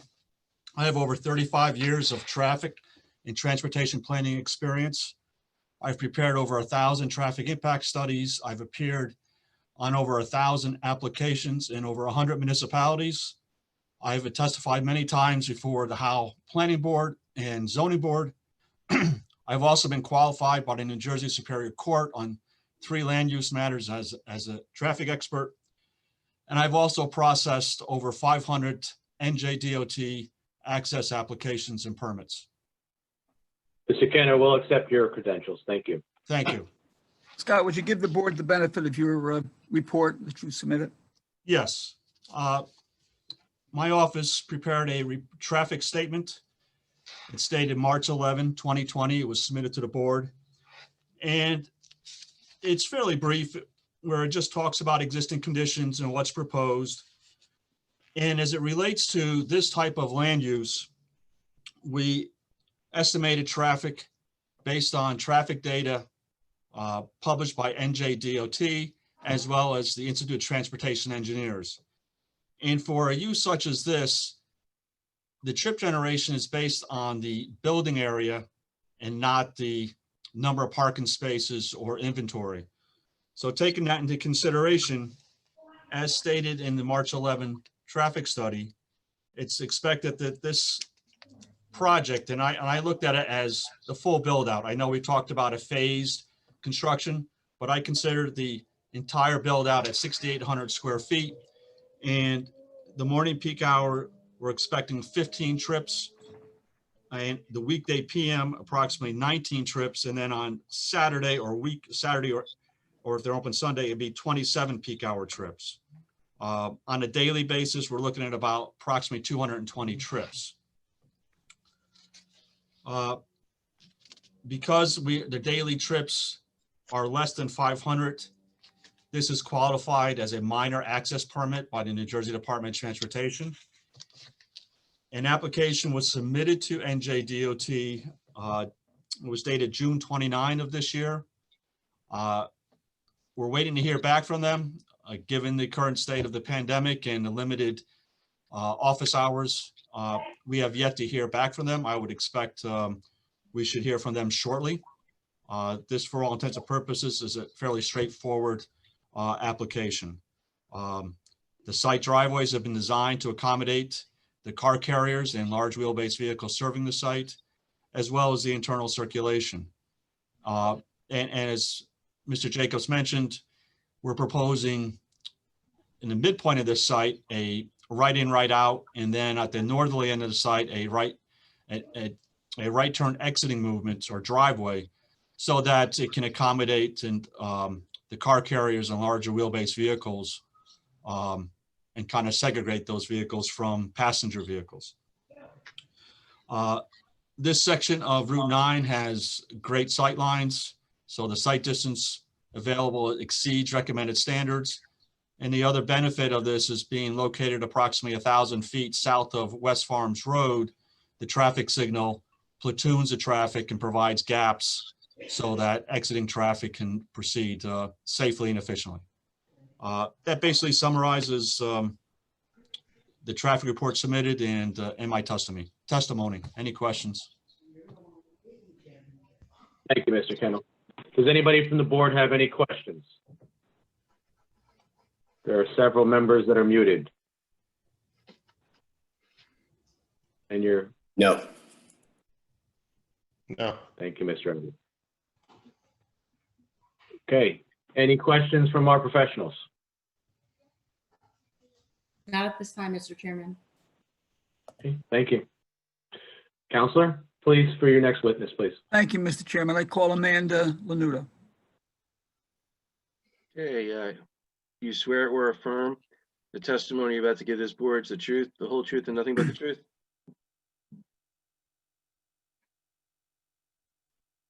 Amanda, we can't hear you. I do. Okay, please state and spell your name for the record. Amanda Lanuto, Lanuto. Amanda, would you give the board the benefit of your background and qualifications? Yes, I received my bachelor's of architecture from New Jersey Institute of Technology, and I've been licensed as an architect for 15 years. Okay, Ms. Lanuto, if you could just hold on for 1 second. Eileen, I'm not really hearing her clearly. Are you getting her clearly? I am not. I don't know if she can get closer to her mic or raise the volume, but we can't hear her. I'll see if I can raise the volume.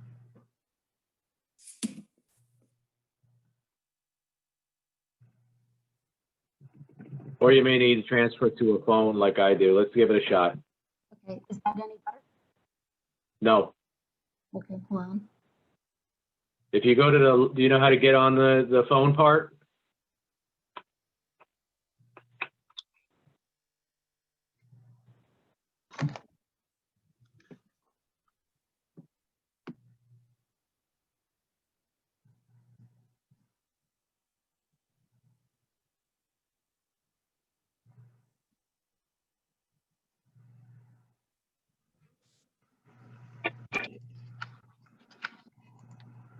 I tried increasing the volume of the mic. Has that helped?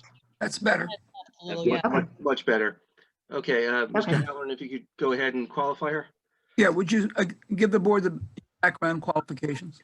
Yes, I received my bachelor's of architecture from New Jersey Institute of Technology. I've been a licensed architect in the state of New Jersey for 13 years, and I've been in the actual field of architecture for about 20. We'll accept your credentials. Thank you. Thank you. Amanda, would you describe the project from your perspective as an architect? Sure. The front half of the building, which is on sheet A2, is more of the sales and front end. Well, hold on. So Let me see. you're Okay. referring to which exhibit? The architecturals. That's Yes. A6? A2 is my sheet. Well, you have to go by our exhibit list. It's A6, but you want the second sheet The shown? second page, yes. All right, hold on one second.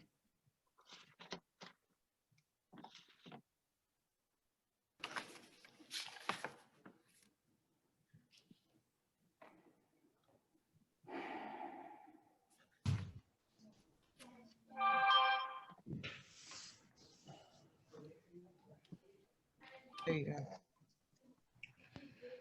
Okay, so the front end is the sales floor and the actual main staff area. In the rear is more of like a maintenance building where they would work on the cars that they would be selling.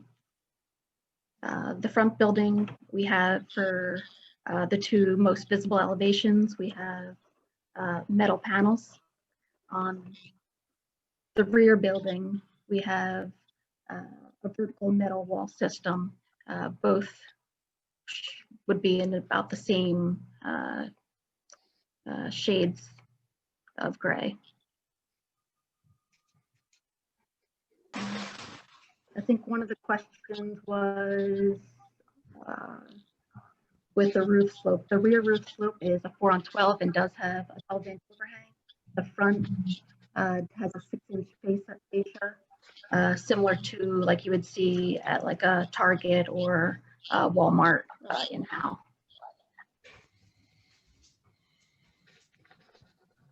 I think one of the other questions was the base. There will be on the front, it's most distinguishable right at the bottom of the window line. There will be a masonry about 8-inch base, which would also help with any type of water penetration from the wood to masonry systems.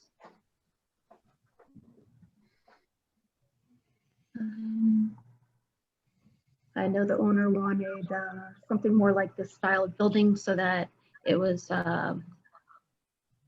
more along the lines of what a typical car dealership would end up looking like. Instead of having too many sloped roofs, they would have the flat roof at the front portion, but the back portion does have the sloped 4-on-12 roof. Let's see. In the back, there's 2 bays on each side of the maintenance area. And then it has ample room for many pieces of equipment similar to the tire changer, the tire balancer. Those type of equipment need ample room around them to be able to be operated safely. I think that wraps up pretty much with the explanation of the main use of the proposed building. Okay, great. Just for the record, this goes back to Mr. Jacobs for a second, but does tie into the architecture. Mr. Jacobs, can you please confirm that you have proper bollard protection for any head-on parking towards the building, and that the building doesn't need to be structurally reinforced to meet that bollard requirement?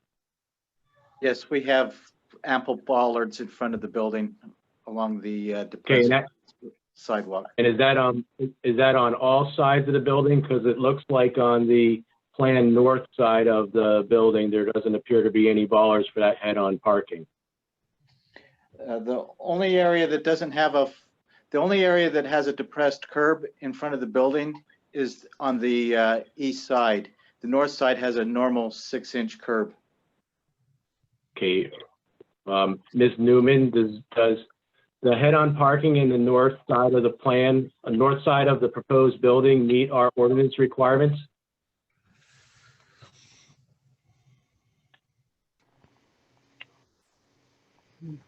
So no, I mean, in theory, there's an area between where that parking is to the building. It's further away. The bollards are only provided along the Route 9 side. So the Route 9 front, Correct. the bollards are, there are not bollards depicted on the other side. And in theory, I would think, request a protective barrier there or something. There is a gap. So there's a substantial distance between where the parked vehicle is, the curb, the sidewalk, and then the building. But just in keeping with our prior recommendations, I think we would want to see something there. I would agree. I know there's a large gap. For me personally, I think that, you got new drivers with new cars with unfamiliarity with those cars functions. I think some protection to meet our ordinance requirements would be applicable. We could add some additional bollards intermixed with the landscaping that we're proposing there. Great, thank you. Mr. Chairman, if I could, I had a hard time. I mean, I'm not sure that the planner was the architect was attempting to say she was addressing questions, but there's relief associated with the architectural designs. Specifically, all exposed sides of a building shall have an articulated base course and cornice. No base course appeared proposed. I'm not sure I heard direct testimony on that or why we wouldn't. I know the engineer testified about the phase 2 facade, but I didn't hear that architect talk at all about the linear facade of the building where it exceeded over 50 feet in length and whether or not it incorporated wall projections or recesses consistent with our ordinance. And I know the architect spent some time talking about the roof line. And, again, there's relief. Roof shall provide overhang eaves on all sides of the building that extend a minimum of 1 foot beyond the building wall. I'm not sure if I heard it compared to a target, but I have concern about not providing some level of overhang whereas rainwater could potentially come right off the building. So, Well, it has a parapet wall, so that front face comes up higher than the actual roof line. It'll have a flat roof beyond that slopes to a drain that will drain the water off. At least at the front part, it'll drain to scuppers. And what happens on the other side?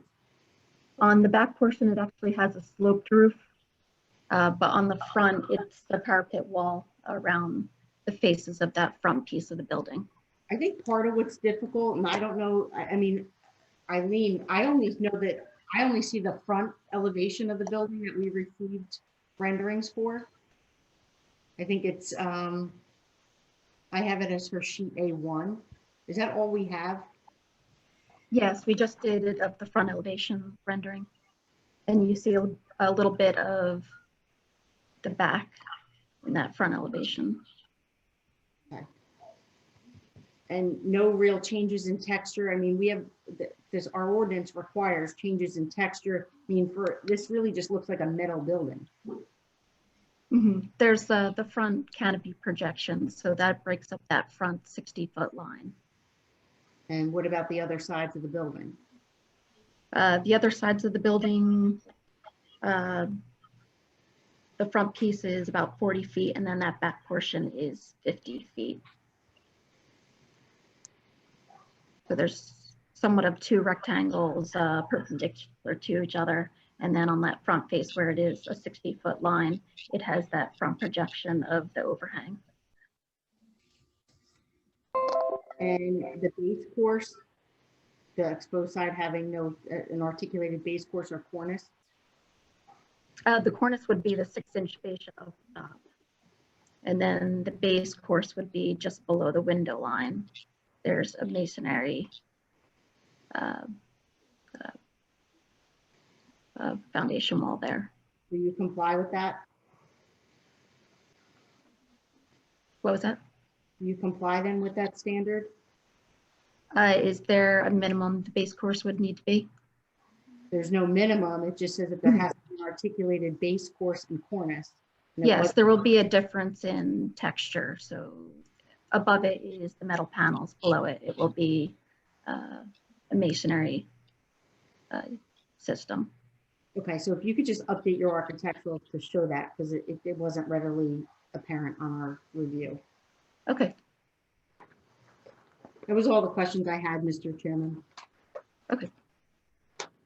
Thank you, Ms. Newman. Anything from our other professionals in regards to architecture? Nothing at this time. Thank you. Okay. Anybody else from the board have any comments or questions? No. Okay, Mr. Halloran, next witness, please. Well, Dave, polling, there he is. Okay. Okay, you swear or affirm the testimony about to give this board is the truth, the whole truth, and nothing but the truth? I do. Please get close to the mic and state and spell your name for the record. It's David Poling, P-O-L-I-N-G. You're breaking up a little bit, David. Would you give the board your background qualifications? I have a BS in forestry and wildlife biology, one MS in environmental science, another MS in ecological toxicology studies, and I have a PhD, all but dissertation, from Rutgers University. You keep cutting out. I don't know why. Can you raise your volume? No, it's maxed out. The only thing I could do is try coming in by phone too. Actually, you're fine. Yeah, right Pretty good there. Oh, now you're fading. Mr. Halloran, Try your phone. I heard him give his qualifications. What kind of an expert is he? What are we calling him? Environmental. He's an LS. Dave, what's your classification? Mediation professional. I've been an environmental consultant since 1972. There's those letters that I keep forgetting, LSR something. You keep cutting out, Mr. Yeah. Poling. Yes. You want to try the phone, Dave? Mr. Cucchiaro, Yes. I could use some advice, but I would highly recommend that Mr. Poling go to a telephone and restate his qualifications for the record so that there is no. All right, so why don't we do this? Why don't we take a little, like a 5-minute break? Mr. Poling, you can do the telephone, but you must remain visible on the screen also because you're providing sworn testimony. But Mr. Chair, if we just give a 5-minute break to allow him an opportunity to get that all going. That's fair enough. Everybody can take their water breaks. Thank you. Mr. Poling, do you need the number? All right, Mr. Poling, please give it. Do you want to re-swear him in, Ron? Do the whole thing all over? Yeah, start from the beginning, Dave. Yeah, okay. You swear or affirm the testimony about to give this board is the truth, the whole truth, and nothing but the truth? Yes, I do. Please state and spell your name for the record. It's David Poling, P-O-L-I-N-G. Give the board the benefit of your background and qualifications and specifically what's your profession. I have a BS in forestry and wildlife biology, one MS in environmental science, another MS in zoology, and I completed all my research for my PhD, but it was all but dissertation. I've been an environmental consultant since 1972. Okay, Mr. Pulling, And you're, are you an LSRP or no? Yes, I am a licensed site remediation professional of record for this site. Okay, Mr. Okay, Chair, well, I think that's how we accept Mr. Pulling as an LSRP. Thank you, Ron. Dave, would you give the board the benefit of your report, your analysis of this site? I actually started working on this site back in approximately 2005 for Mr. Kirsch doing the wetlands work. And what I did was ultimately I applied to the state for a letter of interpretation and then also applied and we sought permits, statewide general permits and transition area waivers for proposed development. I became the LSRP on this site in 2011, 2012, and I've been working on this site with the contamination since then. And what's the status? The status is that we have conducted, there was actually studies done by other consultants back as far as 2002 when I was brought on. I did additional work to basically verify it was the way it was handled and if there was not any other contamination.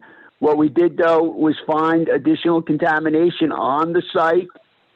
Specifically, there's an area in the back of the site in the wetlands that's contaminated with PAHs, which is from a detention pond that is fed from Route 9, as well as there is a large area, a good portion of the detention pond, which has construction debris in it. Though we tested the groundwater and the soil around the construction debris, and it's not contaminated. But the construction debris, including asphalt pavements, is still an issue because it is a contaminant. What's the impact of, I'm sorry. Yeah, I was going to say, what we are proposing to do is engineering controls for the project. Currently, we already have an engineering control, which is the fencing around the site to prohibit access to the rear of the site. As far as the construction debris and the asphalt, that is to be removed, mainly because of the detention pond. It has to be excavated. And then what's going to happen is it'll be ground up and used as a base under the pavement. So the engineering control will be a capping of the construction debris. And what's your opinion, the impact of the proposal on the site?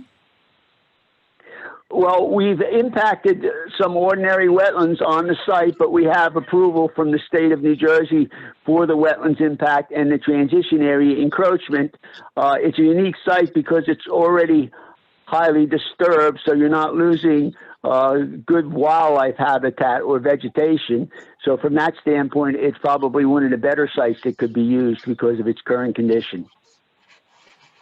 And of course, whatever the board does is going to be subject to the DEP's approval of whatever you're working on. Is that basically correct? Yes. In fact, because we do not have an approval, we can't go to the final documents that we need for handling site remediation. In other words, the approval being subject to that would allow you to proceed.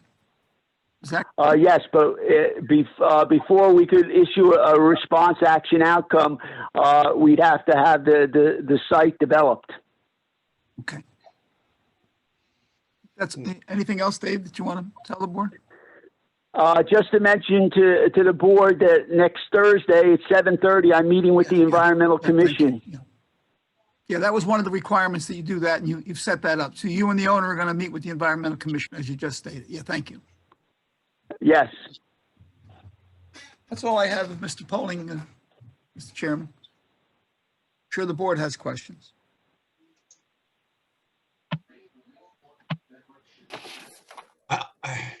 I mean, he's coming to the Environmental Commission next Thursday, so I don't know if we want to do this twice or we just kind of hash it out there.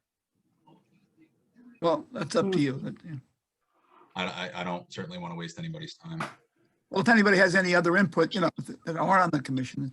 I guess one question I did have is you, unless I heard it wrong, you were going to remove the construction debris and asphalt and chew it up and then put it back in the ground? Yes, underneath the pavement. What it is because it's construction debris, it's historic fill. The way we handle it is to cap it. Right. No, I understand because that. because it's in the detention basin, it has to be removed anyway. We'll remove all that's there, and basically Hold on. instead of I think, instead of did we lose your image? No, he's there. I can see him. no, I'm here. Okay, all right, never mind. I'm sorry. So I guess it gets back into my question about this paving issue. If you're saying now, is this a site-wide issue with PAHs? Is it limited? Is it delineated? Do you have extent of where this contamination is found? And is a site-wide cap necessary? I understand, you can't issue an RAO until you get your remedial action permit approved. I get all of that. But if is only putting a portion of the site as a cap going to prohibit you from closing the site from a remediation standpoint? No, because it's going to have an engineering control over for the wetlands in the back, plus the area where the construction debris is. Yes, we've isolated the area. I mean, when we get together on Thursday, I can show maps to the commission, and you could see where we identified it. We went out and we dug holes all over the place to try to locate the extent. What's going to happen is that because of the detention basin, not only where we're excavating, but the berm itself around the detention basin, all that has to come out, and we're just taking the historic fill, putting it elsewhere, and then capping it there instead of trying to cap it where the detention basin is, because we need the area for a detention basin. So is your plan a site-wide deed notice and a remedial action permit for soils only, and then a CEA for groundwater? Yes, but we don't need a CEA. We don't have any problem with groundwater. We've sampled with groundwater, but no, it'll be deed restricted. We cannot apply for a statewide, remediation action permit until we've installed the remediation remedy, which is the pavement and the fencing. So we're basically on hold. So do you plan on issuing a site-wide RAO or just for AOT specific? No, it's going to be site-wide, but it's going to be restricted. Got it. Mr. Chairman, I think the board needs to discuss sort of a sequence issue with this application. I mean, typically an applicant visits the Environmental Commission before coming to the planning board, and we have the benefit of a report or, some firsthand knowledge from our Environmental Commission liaison. So just to let everyone know, if you were to make a decision before they go to the Environmental Commission, that what the Environmental Commission says or does is pretty irrelevant because they will already have had a decision. You're not going to hear what they do. The Environmental Commission can't change anything because there's already been a decision. So, I mean, if the board is okay with that, we can move forward. But if you want the benefit. Well, Mr. Cucchiaro, I'm glad you brought that up because as they were talking, I was thinking the same thing. I don't believe that we are comfortable, giving any approval or disapproval to this applicant without all of the facts for it. And I think some facts have popped up. We've got landscaping versus pavement that's not there. We've got some architectural discussions that took place that need to be remedied and provided in the documentation. We now have this LSRP statements, and the Environmental Commission hasn't had an opportunity to make any reviews as well. I don't know what the procedures are at this point, but I guess continue with the application and continue to provide our comments so that they can finish wrapping this up, come back, and we can determine things then. There's different ways to do it. I mean, my recommendation, if the board is not comfortable, making a decision tonight, is that we continue, because I think as many issues as we can identify that need to be addressed, we should, so that we don't have to go through the exercise, any more than we need to. I think though, Mr. Halloran, this is your last witness? Yes, sir. Yeah, so I think, we finish up, we open it up to the public because they may have some, if there are members of the public, they may have some questions. And if the board wants, it sounds like you do, Mr. Chairman, they go to the Environmental Commission, we'll carry them to another night where they don't have to, renotice or anything. But at least at that point in time, the Environmental Commission will be able to, go through it, utilizing their expertise, and we'll have the benefit of that in making a decision. That's reasonable. I would like to hear from the public, however, since we're all here. No, that's absolutely correct, Alan. We'll do that. Thanks, Yeah, Dave. and I would like to clarify, Mr. Poling, when you say that you're going to take the historic fill and put it under the pavement, could you please clarify for those that are not LSRPs that means the parking lot area? Yes, we have to have a cap off of it, so it would be the parking lot area where we would be putting it. Okay, and it would not end up under the new building? No. Okay. Dave, what's the Because the main reason it can't be under the building is that this will have to be inspected once a year. A report submitted to the state every 2 years, and this is out to 30 years that we're going to have to be able to basically see how the cap is working. And if it's under building, you can't tell where, basically the cap, it has to be under pavement. For the purpose of the record, I appreciate you clarifying that.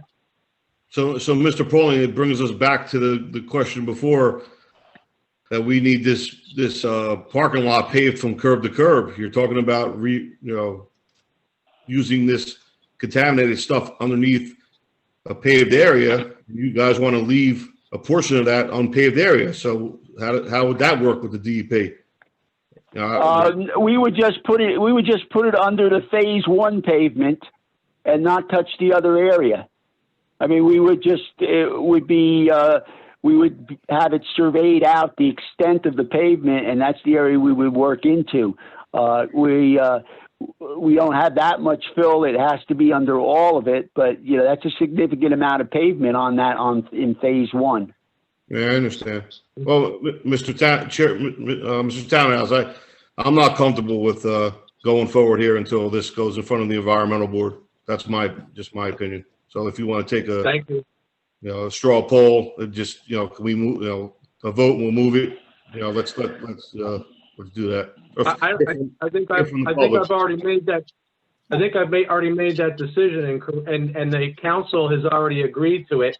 So, Mr. Cucchiaro, I don't think there's a need for the rest of the board to weigh in on that. No, you have that discretion as the chairman. But what I do agree with Mr. Halloran, though, that we open it to the public because they may have some issues that are, necessary to resolve also. And if they do, we should know them tonight rather than finding out for the first time when they come back. Yes, I would agree.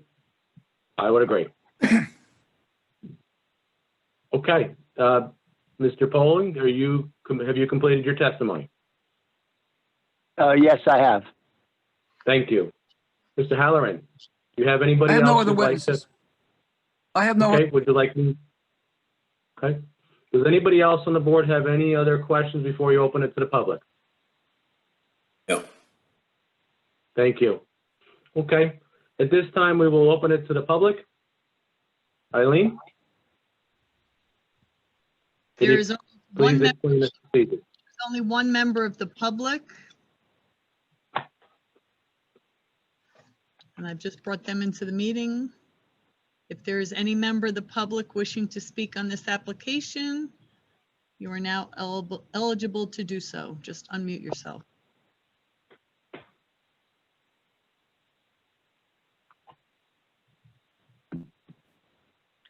Okay, Eileen, has the member unmuted themselves or no? No, there's. Okay. So just if you are the member of the public and wish to speak tonight, you have to unmute yourself, and we will swear you in and you can participate. So just give them a few moments to give them an opportunity to do that if they wish.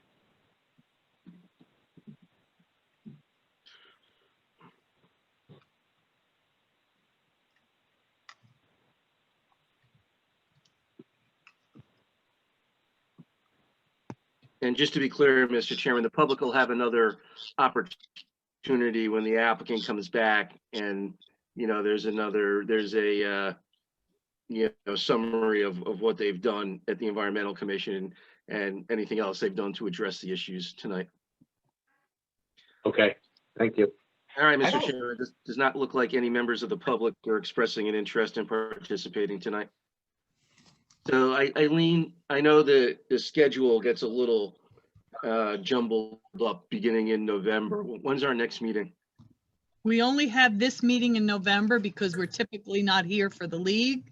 Right. So our next meeting is December 3rd with Gill Petroleum.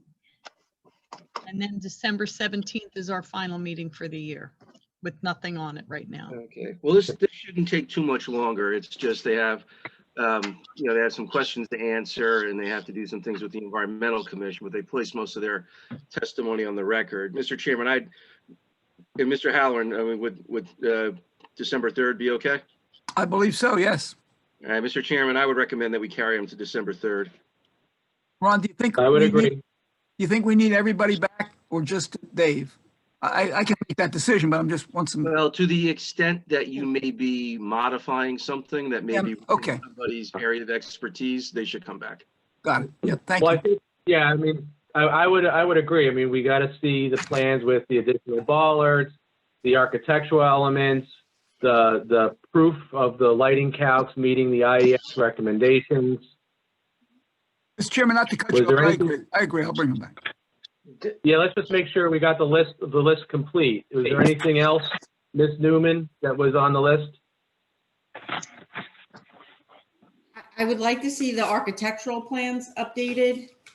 We didn't really have anything on the phase 2 addition. So as it related to the relief that was not warranted because of the base and the cornice, I think that should be updated as well. Yeah, as you discussed, Lauren, as you discussed with the architect, I think she'll do that. Okay, then, Mr. Chairman, the application of On the Coast Realty Incorporated, case number SP-1076, will be carried to the Planning Board's December 3rd, 2020 meeting, which will be a virtual meeting beginning at 7 o'clock. All materials will be available online through the township's website. The directions on how to access the meeting will also be on the township's website at least 10 days prior to that meeting for members of the public. And once again, there'll be no further notice to property owners. If any plans are being changed, I would need them prior to or as early as possible on the 23rd because the agenda gets posted that day with all the exhibits. And Well, okay, so best efforts on that, but no later than 48 hours. Right. Correct. But for And purposes that's, of the board's review, it should be 10 days prior. And Mr. Halloran, I also need an extension of time from you Absolutely. Absolutely. through the end of December. Sure. Perfect. Thank you. I thought I had done that even when you asked me before because I was anticipating something. But maybe not, but I'll do it. Yeah. End of November you gave me. Okay. Thank you. Thank you very much, Mr. Chairman and board members. As an old timer here, I just wanted to bring something to your attention if you didn't see it in the paper. I fought with her many times, but Pauline Smith served the township very well. And I know in the paper today that she's passed away as of Monday. So I thought, yes, for the record, because yeah, I thank you for bringing that to my attention. I was remiss in bringing that up in our opening statement and not giving her a bit of silence. Well, you're welcome for that. I argued with her many times, but I respected her opinion. So. Yeah, that was a big mistake on my part. I'm sorry about that. No problem. Well, thank you. Thank you, and have a good night. Should we all go home? Thank you. Thank you all for your patience and listening to us. Have a good night. Thank you. Take care. Hey, Eileen, Ron, is there anything else we need to discuss? No, Mr. Chairman. I just had one question. We don't have another meeting in November?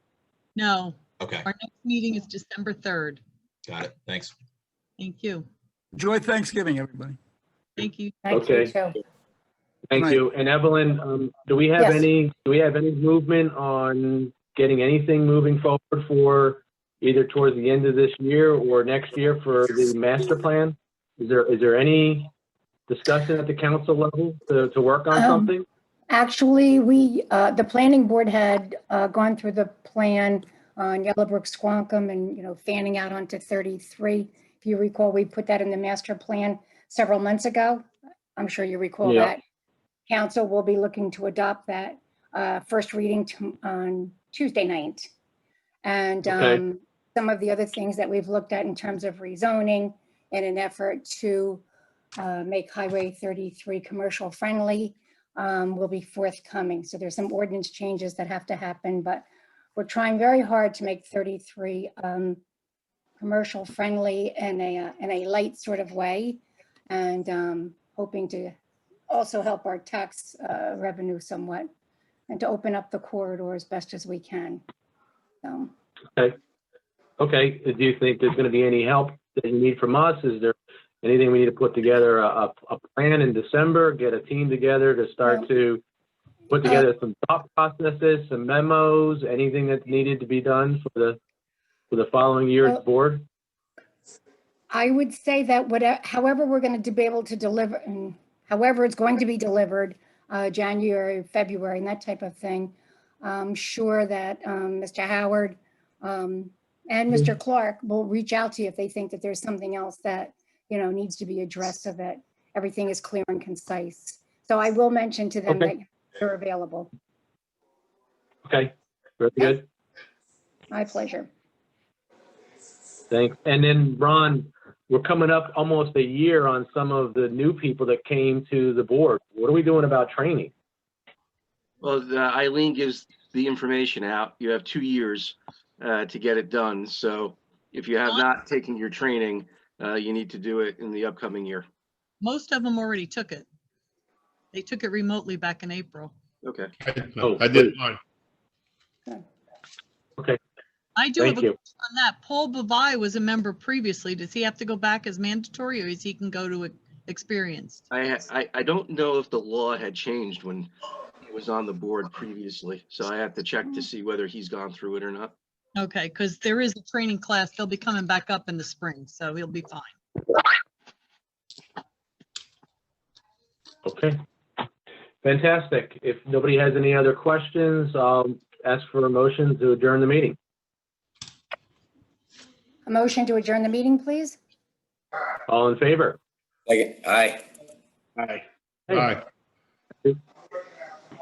Have a great night and enjoy your Thanksgiving. Talk to you in December. Thank you. Bye-bye. Good night.